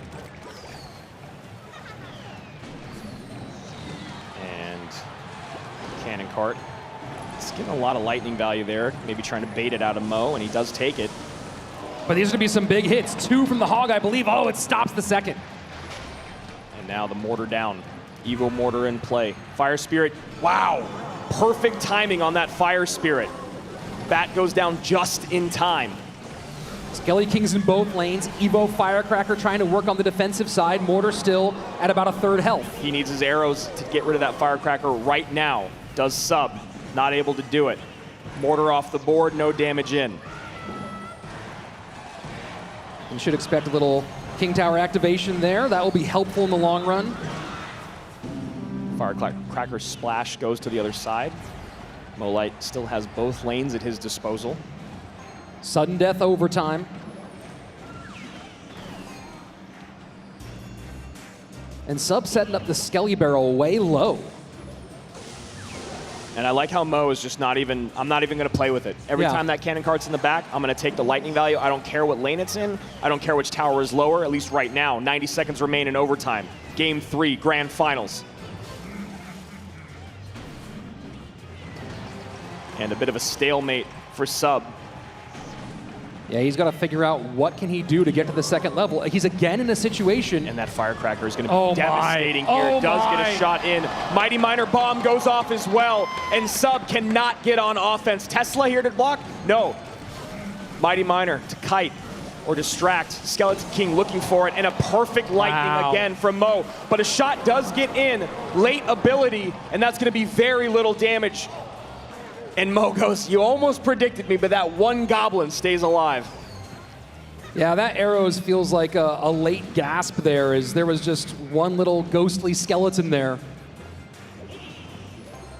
And looking for the mortar defensively as Mo goes lightning early. This is a last chance effort here for Sub. He's got to win the game with this push. He's not even going to get to the push. Mo Light trying to break through an ocean of goblins, and still Mo Light's hog gets on tower. Mo has to get to that lightning. That's a lot on the left-hand side, a lot on the right-hand side. And going for the block is Sub. Now maybe going to drop goblins in the back. Mo's looking for it, trying to find a spot for that lightning. And there it is.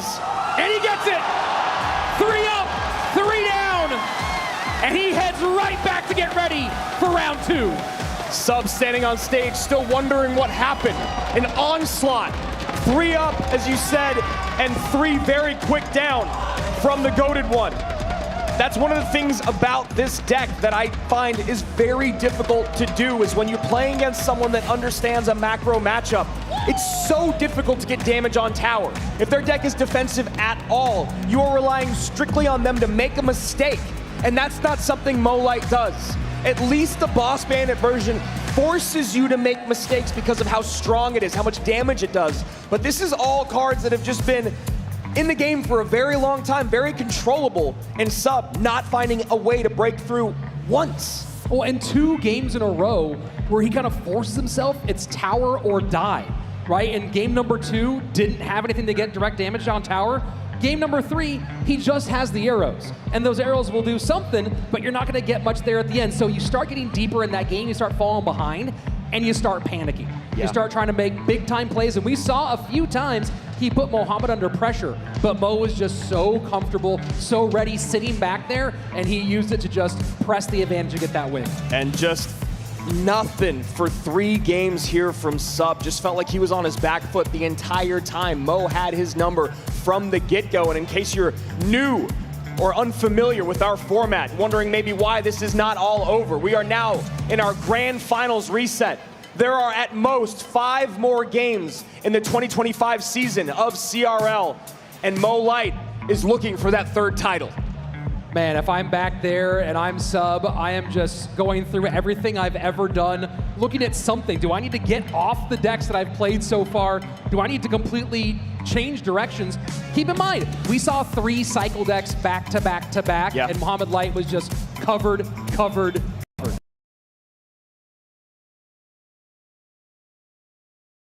Got your decks, I've picked them out based off what just happened. Just chill. Don't think about it. Don't think about what just happened. Do everything that you can to reset. You've played this game for tens of thousands of hours. There's nothing you can learn right now in 5 minutes that's gonna change anything. He just needs to get back to his gameplay. You were talking about there was desperation moves over and over, micro mistakes over and over. He just needs to lock down and slow down. You know, there's the Mo Light effect of playing too passively, but there's also this new effect of, all right, I need to get hyper aggressive. And it works a little bit. We saw it with Sandbox yesterday, but this is still Mohamed Light. He is going to be able to, as we talked about, reset like he did in that game 2. You've got to be able to get some damage in and then reset the pace. You can't run away with it against him. Well, you know, the other thing to think about that could be good for Sub here, and it kind of goes against Jose V's style as a coach, is just go for a hard matchup. Go for that hard counter, go for something that's a big swing, and try to get one game under your belt and just get on to those next few with an advantage. That's really, really hard to do, and I know they're back there working on something. And as they're back there working on that, let's take a look at what just happened in our first grand finals. 1 more to go.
Rich Slayton here with the two-time and defending world champion Mohamed Light. Tell me about this year for you and how you view coming into World Finals. This year, I think it was probably the most difficult year for me because I think I did not do as well as I did in previous years, and hopefully I can defend my title this year. You and Mugi have traded off world championships, but you have a chance to be the first one to go for 3 and back-to-back. Does that change how you view things at all? Do you feel the pressure of that mounting? Coming into this event, we both have 2 world championships. Well, I hope I can win my 3rd one. Some people, maybe most people, consider you the greatest of all time in Clash Royale. What does that make you think, and what do you think sets you apart from everybody else? It makes me happy that there are some people who consider me as the best in the game. At the same time, with that, it comes a lot of expectations from people, which can be difficult to manage sometimes. You are rapidly approaching a pretty big number, the first person to ever hit $1 million in total prize money from Clash Royale. Do you ever think about that number? That's kind of crazy from a game you play on your phone. To come to this day and think about that, it's really amazing because I never thought I'd come this far, honestly, this game. So it makes me really proud and happy of my work throughout the years, and I'm hoping for more. You might be the most well-known name in Clash Royale worldwide. Is there anything you'd like to say to your supporters, people watching at home? I'd like to thank everyone for supporting me over the years, especially my family, my mom, my brother. I love everyone, and hopefully I can make everyone supporting me proud this year. Thanks a lot, Mohamed. And I know I speak for everyone when we're very excited to see what you do this weekend. Hopefully I can win. I'll do my best. Potential for a translator. Okay.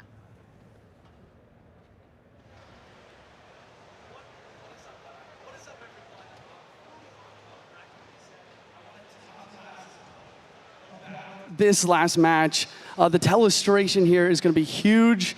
We're going through game 2, about the last 20 seconds, to really break down for you guys what exactly happened. So number 1 here, I just want to say 3 princesses on the board, insane control from Sub, and the idea here is to bait out the poison. But Mo, he's got the expertise. He understands that he has to play poison on the right-hand lane in order to basically continue to get that damage, right? But these princesses are stacking up. The Goblin Barrel's flying in. The Valkyrie here cleans up really well, as well as the Bomber, and then he gets the poison down. And I like what Sub is doing. Once again, the 3 princesses, but also the Dark Gob and Wallbreaker's attack, trying to pressure Mo to make him make a mistake, but that is what it takes to be a world champion. He gets the defense done after dropping that poison, and what a match, what an ending, what a reaction from Mo as well. He played it really, really well. Really impressive stuff all around. We're getting another matchup for you guys set up so I can, break that one down for you as well, as we're waiting for Mo and Sub to continue to prepare for the final best of 5 of the day. And we are hopping straight into this game. So much pressure in the right-hand lane. I really liked what Sub was doing, though. He made everything he possibly could happen on this left side attack in order to apply pressure. And then the big question that you guys are probably wondering at home, why is Mo not playing this Lightning on this tower? And Lightning, it hits the 3 most healthy troops in its radius, which includes the tower. So he knows that Sub is ready and trying to deflect this, first with the bats, and while Sub continues the dual lane pressure, he's continuing to basically play troops by his tower in order to try and deflect that Lightning. But Mo hits 2 Spear Gobs and gets the final hit on the tower to clutch the match. Unbelievable. Andrew, Rich, is there anything that you guys have to say about what we've just seen? I mean, the biggest question for me is in that game that we just saw the last replay with the Lightning, that Mortar deck, Juicy. That deck, how do you break through in those moments? You got the Skeleton King, Cannon Cart, the Barrel, but nothing's getting on tower. Right. No, it's tough. I also like what you said about Mo not messing around with the cannon cart. Is every time it dropped down, he's just lightning it off the board repeatedly. I think the best way to break through in that situation is to kind of do what he did, apply pressure with the mortars. It's your biggest asset when you're going up against the lightning version of the hog deck instead of EQ. But unfortunately, Sub's defense just wasn't enough with Mo's continuous pressure with the hogs in that right-hand lane. And we saw all those lightning block attempts. We saw the bats out there, a 5-piece troop. Of course, we saw a gang out there, that 6 on top of it. But then, of course, the Gobs not able to pick it up as he went for 2 and 1 on the outside. Thanks, Juicy. We really appreciate the extra insight there as we get some time for our championship, the final 5, the last gasp here to see if you can be a champion. It's Sub with the entire nation of Brazil behind him. We've seen the booth over here. There's a booth that's had about somewhere between 6 and 55 Brazilians in there throughout this entire time. I know everyone's cheering for him there. Can he beat and stop Mo from being our 3-time world champion? I mean, since we've been in teams mode, you know that no matter what the matchup is, they're always going to root for their home guy in Sub. And here we go. Grand Finals, 5 games at most. CRL 2025. Will we see the first ever 3-time? Or can Sub take the championship home to Brazil? And Sub going something fast one more time, and he did not like losing that Dark Goblin so quickly, and there's a mortar connection to open up the game. I mean, that is already a horrible start for Sub. You talk about not letting the mortar lock on the Skellies. Dark Goblin comes in, it's the closest unit. Mortar goes to the closest unit that's in range, gets on top of the Dark Goblin, that's wasted elixir. Then he has to overspend with the minions, and then Mo gets a connection. Easy fireball there. I really don't love seeing Sub go right back to a cycle deck to open things up.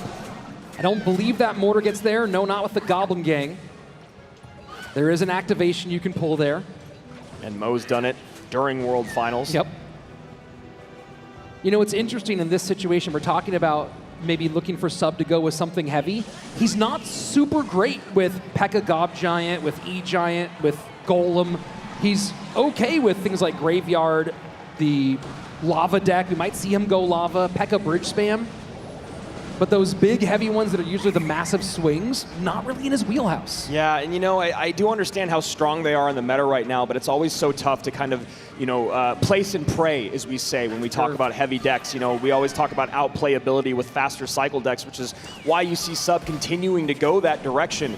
But maybe a beatdown attempt is the way to go after the first 3 games didn't go your way. Mo does allow that mortar to connect for a couple shots on the left-hand side, so Sub not down, or down but not out.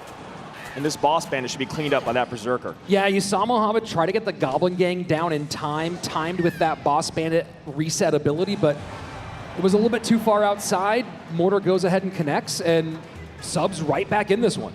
Going for a near mirror here, but obviously the E-Wiz and the Dark Goblin, 2 very different pieces of this equation, and the Fireball from Mo hitting that Dark Goblin, I'd start abusing it if I was Sub and then figure out a way to get the minions involved as well.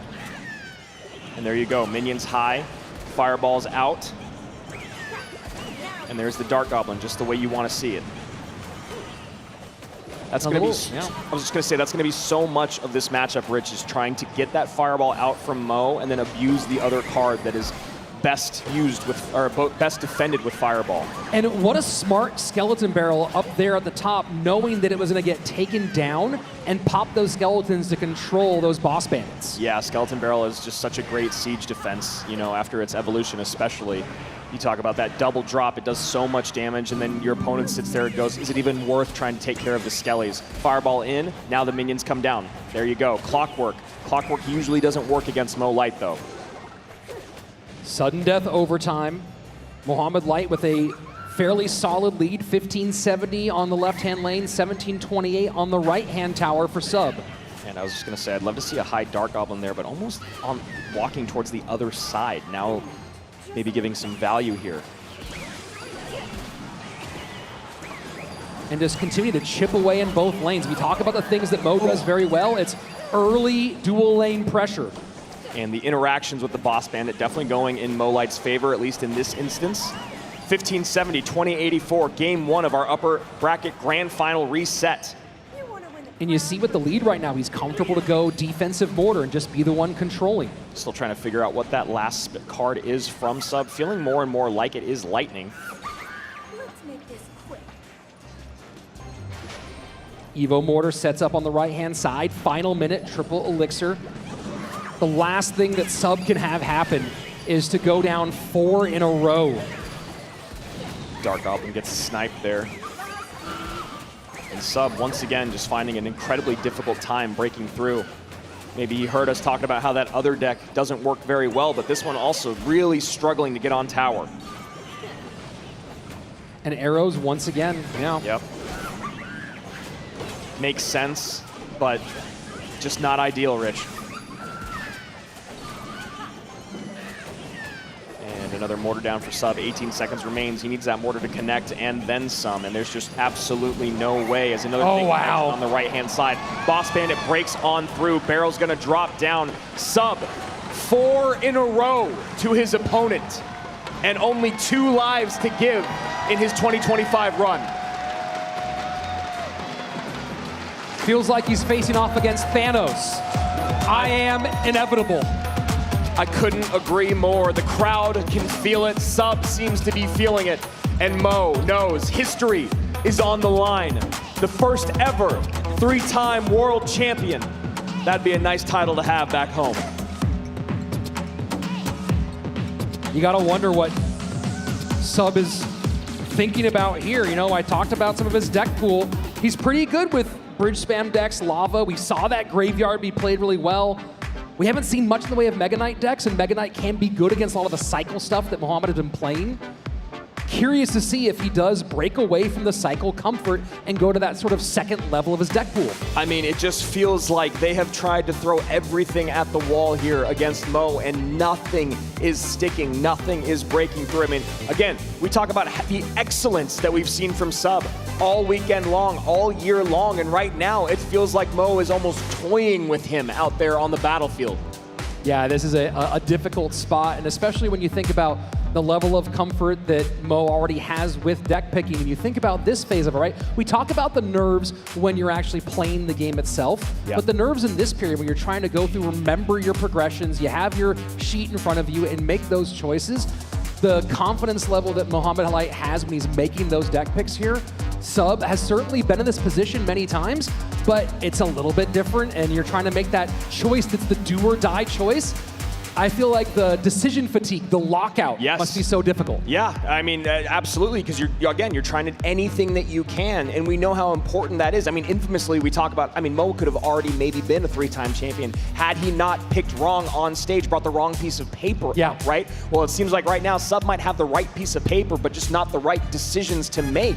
And that's the best thing about your coach, especially online, is they can sit there and make those unbiased, objective decisions without feeling the heat of the room and the lights and the crowd and the moment. I want to see Sub do 2 things. I want to see him pick a deck that has direct tower damage. Yes. And I want to see him pick a deck that can go all the way to triple and then make a big downhill push and force Mohamed Light to play defense. I want to see him go back to Graveyard, I think. I like that you were bringing that up earlier. I really don't want to see him try Drill because of how bad he could match up. I don't want to see him try to go in a, you know, I would be more okay with a minor off, if you will, than I would a Drill situation. But I would like to see him go maybe to Drill. Game 2, Grand Finals, coming your way. Fireball and Barb Barrel and E-Wiz all out for Mohamed, and he goes minor. And might Sub be doing the same? It feels like Mo is just going to control again, and I think Sub is hearing you, Rich. I think he's going to try to go a little heavier, go RG. Yep. And I think Mo is just right back to defending, cycling. Miner's on tower. He's got the guards. He's got the Evo Ice Spirit. He's got the log. He's got so many ways to reset and stun and control that Royal Giant. Does take a Royal Ghost shot, and Mo goes, all right, you can have that. First thing in 4 games. Generally, Sub is viewed as being pretty good with Royal Giant. We haven't seen him play it a lot in competitive compared to the more cycle-heavy stuff he's been doing. We saw him do great with it against Pedro earlier today, so I like that he's going back to something that did work. Mo already recognizing, all right, I know what I'm up against. I'm gonna just get a Tesla down, try to get towards my Tesla evolution. Good luck breaking through. Guards are gonna give a lot of trouble to that Fisherman.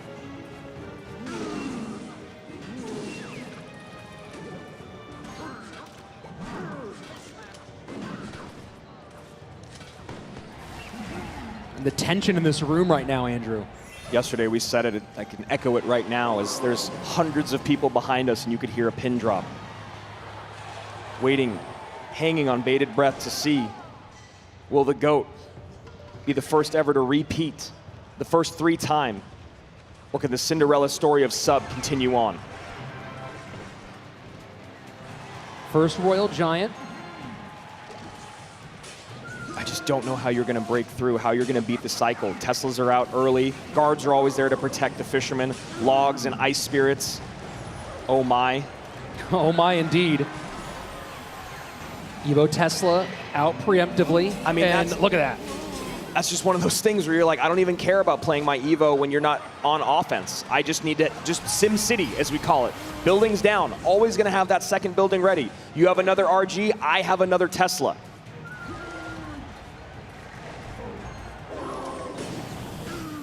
Guards off the board instantly.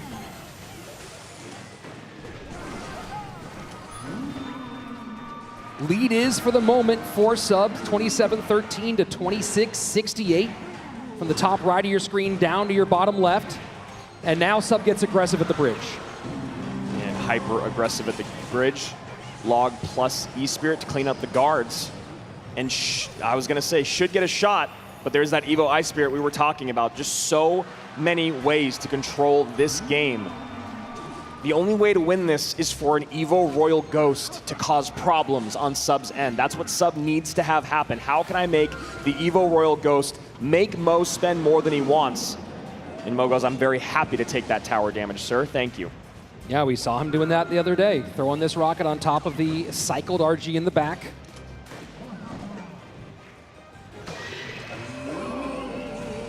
Evo Ghost cycled in the back for Sub.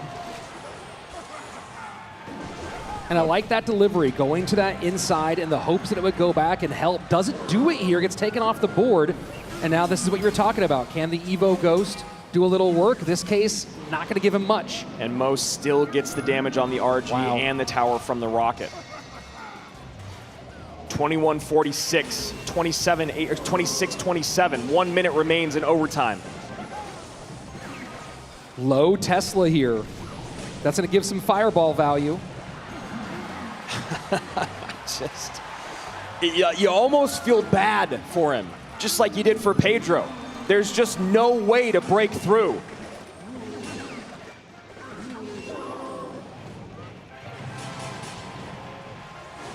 Royal Giant to the right-hand lane. Trying to force expenditure out away from his weak side tower. Evo Ghost goes into the guards, maybe to add pressure in both lanes, cleaned up by the delivery and log. Mo Light looks more locked in than we've ever seen him before, Rich.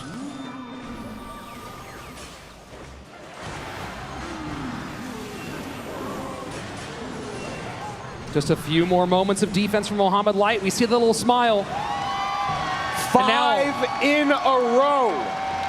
Back to back to back to back to back game wins. After doing it to Pedro.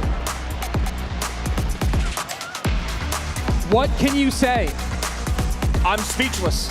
There's no way to break through. There's no stopping that man right now. You need a miracle. You need divine intervention. I don't know if we'll find it here. Somewhere, Sub has to find inspiration, courage, and the will to battle back. I mean, you talk about this matchup, Rich, and, you know, you got to think about that deck because Mo's been so dominant with it. But what do you do? Do you just run? Are you hoping that you run it against him in a mirror match? I don't know if I want to be in a mirror match against Mo with that deck. So Sub tries to go back to what worked against Pedro here. You know, you're leaning on the strongest card in the game in the Evo Royal Ghost. Royal Giant's been very strong this weekend, but there's just no way to break through. You got the Ice Spirit, the Evo Teslas. Tesla cycled over and over and over, controlling the board, making sure that Royal Ghost can't do anything, the delivery to clean up everything piling up at the bridge. The log plus the Ice Spirit, everything is just so clean. Absolutely brutal. Then you go back to game one. Mo made this deck popular this weekend. He swaps out the log for the bar barrel in a best of 5. Sub goes Princess instead of Cannoneer. Just doesn't even have a chance. And I'm telling you right now, the last thing I want to see out of Sub with the bar barrel and the log gone is going to bait. We saw him do it. We actually saw the exact same sequence happen the other day. I asked him about it. He went to bait once bar barrel and log were gone. He got the win against Mohamed, knocked him down. You have to know, you have to believe that Allen and Mohamed Light are prepared for that eventuality, and they have something cooked up very specifically to cover bait in this exact situation. Go for broke. I'm telling you, maybe go, you know, Rockets out. Obviously, maybe bringing Lightning in as Mo Light and Allen, but you've got to think of maybe going Graveyard with Vines and Poison. Stop thinking about saving and just start thinking about surviving. I mean, that might be the most perfect thing you could have said here. Don't save, just survive. And Sub, I have to wonder what he's looking through. We saw him last match. He ran that Graveyard deck with success, ran bridge spam, didn't come out very well for it against Pedro. I mean, maybe go to the skies? I don't know. We haven't seen a lot of lava. It's had medium success. He's a pretty decent lava player. Yeah. He's a guy who can play lava. I mean, I think some of the concerns there are what spells are left, but at this point, you can't have concerns. You just have to go, go, go. And here we go. Mohamed Light on the precipice of history. Can Sub stop him? You see there his biggest rivals of Sub, Pedro and Mo Light. He was able to deal with one of them today.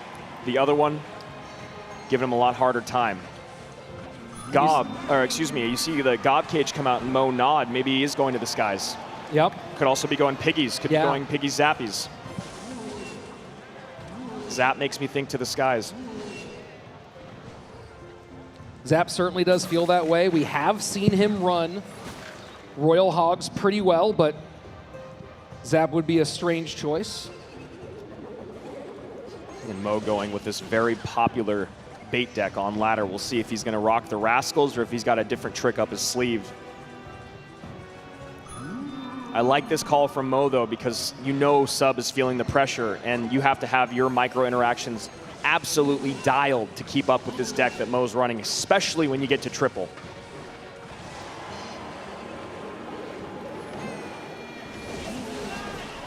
And the curse comes out defensively. Damage in both lanes for Mohamed. Now he pressures the right-hand side. And Valkyrie doing a great job cleaning up that Royal Ghost evolution.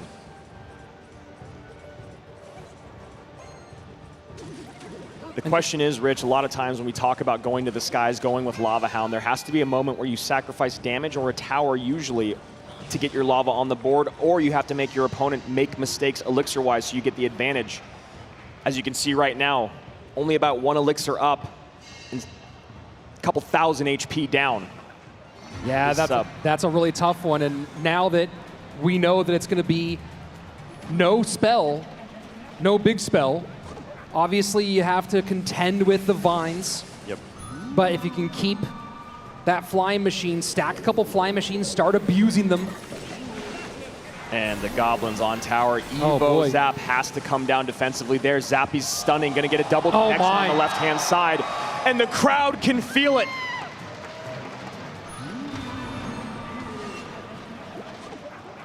Dark Goblin to snipe, just in range. And the vines. And Mo knows. You can see it on his face. Greatness. The spell power. There's no way to deal with the Zappies and with the Dark Goblin. And the barrel goes in. Mo's got his hands on his head. And what a perfect curse. We're in sudden death overtime. Sub hanging on by a thread. 112 HP separates Mohamed Light from being the first ever 3-time. Oh my word, wall breaker. And the Vines comes in cycled on the left-hand side, 36 HP, one more Vines, 3 titles. And here we go. That is gonna be it. Vines hit, Muhammad Light, 3-time world champion. He's been the best in the game for years, but now it's undisputed. The reigning, back-to-back, 3-time world champion. The Pharaoh's done it again.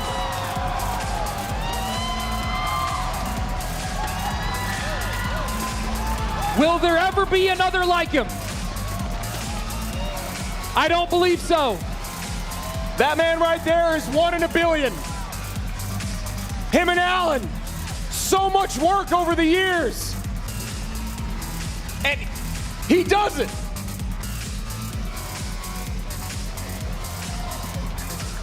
Let's go down to the floor and hear from your world champion. Ladies and gentlemen, what a moment we have just witnessed. Oh my goodness.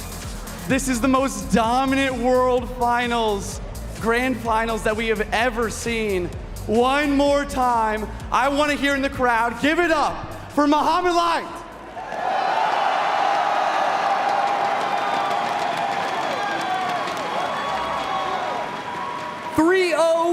In the lower bracket finals, 3-0 in the reset upper bracket finals. Fantastic job, 3-time world champ.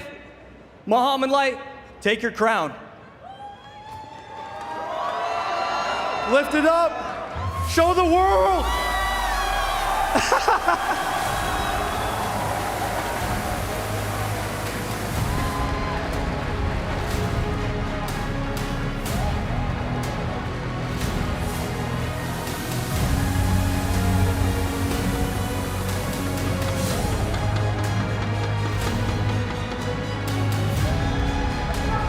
One more time for the greatest of all time, 3-time world champion, Mo Light.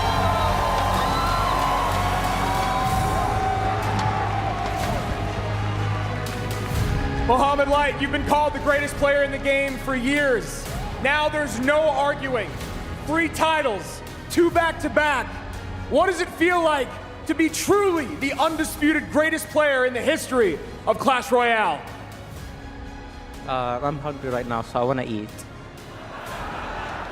Mama's got food for you down there. You can see she's ready. Maybe you can buy dinner tonight. You've crossed the $1 million line in mobile esports. We've talked about that a lot. But more so, I want to know the decks, the play. You guys were unbreakable. Rich called you Thanos up on the desk. Talk to me about picking the decks and the plays in the grand finals. He could never break through. This is something that me and Alan worked throughout the year, where, for example, I would solo practice against other pro players. So I would basically pick my own decks and also play, you know. So I practiced a lot and I worked really hard on the deck picking aspect of things, and I'm very proud that it paid off, especially in this final. Was there any moment where after Sub sent you to the lower bracket yesterday that coming into the grand finals against Sub, were you hoping maybe it was Pedro, or were you wondering if maybe Sub had your number after what happened yesterday? No, the only reason he beat me was because I was hungry. But you're hungry right now! You've been working with Alan for a couple years now. Talk to me about what this coaching relationship means to you.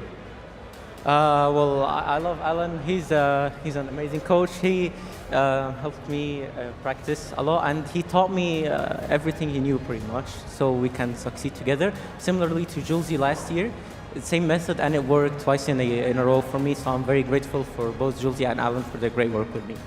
The greatest of all time, and his coach Alan, 3-time world champion Mo Light.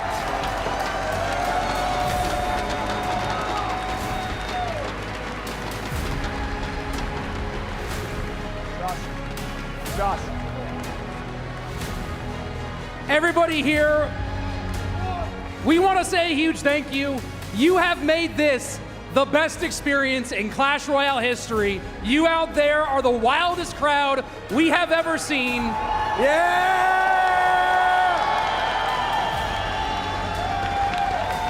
On behalf of...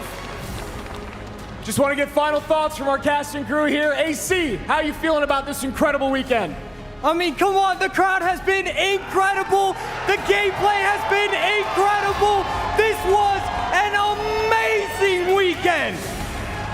Anytime you get to be a part of history, it's a great moment in life, and we just witnessed history here on stage. I'm just happy to be here with all of you, and happy to witness the greatest moment in CRL history. Juicy, final thoughts. I just want to say, a lot of people have come to me and asked me, what does it take to get on this stage? Use this man as an example. Even though he's been at the top for 2 years, I spectated this man practicing every single day. He is a legend, and he deserves it. This has been such an amazing event. We're so happy you all could join us, and we're excited to see you again next year. Thank you, everybody! One more time for your champion, Mohamed Light! Thank you, Atlanta!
perfect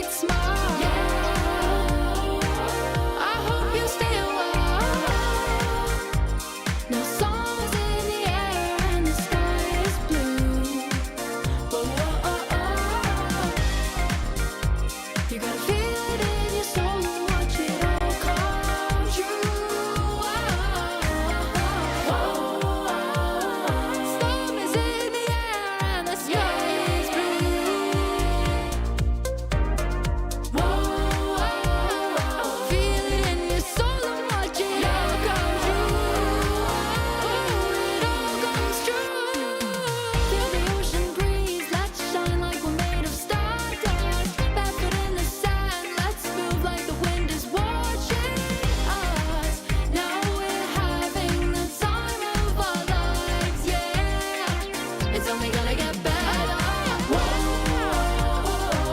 We chase the fading sun. Two hearts beat as one. You spin and then you go. I never wanna go. Now summer's in the air and the sky is blue. You gotta feel it in your soul and watch it all come true. Yes, it will now. Now summer's in the air and the sky is blue. You gotta feel it in your soul and watch it all come true. Yes, it will now.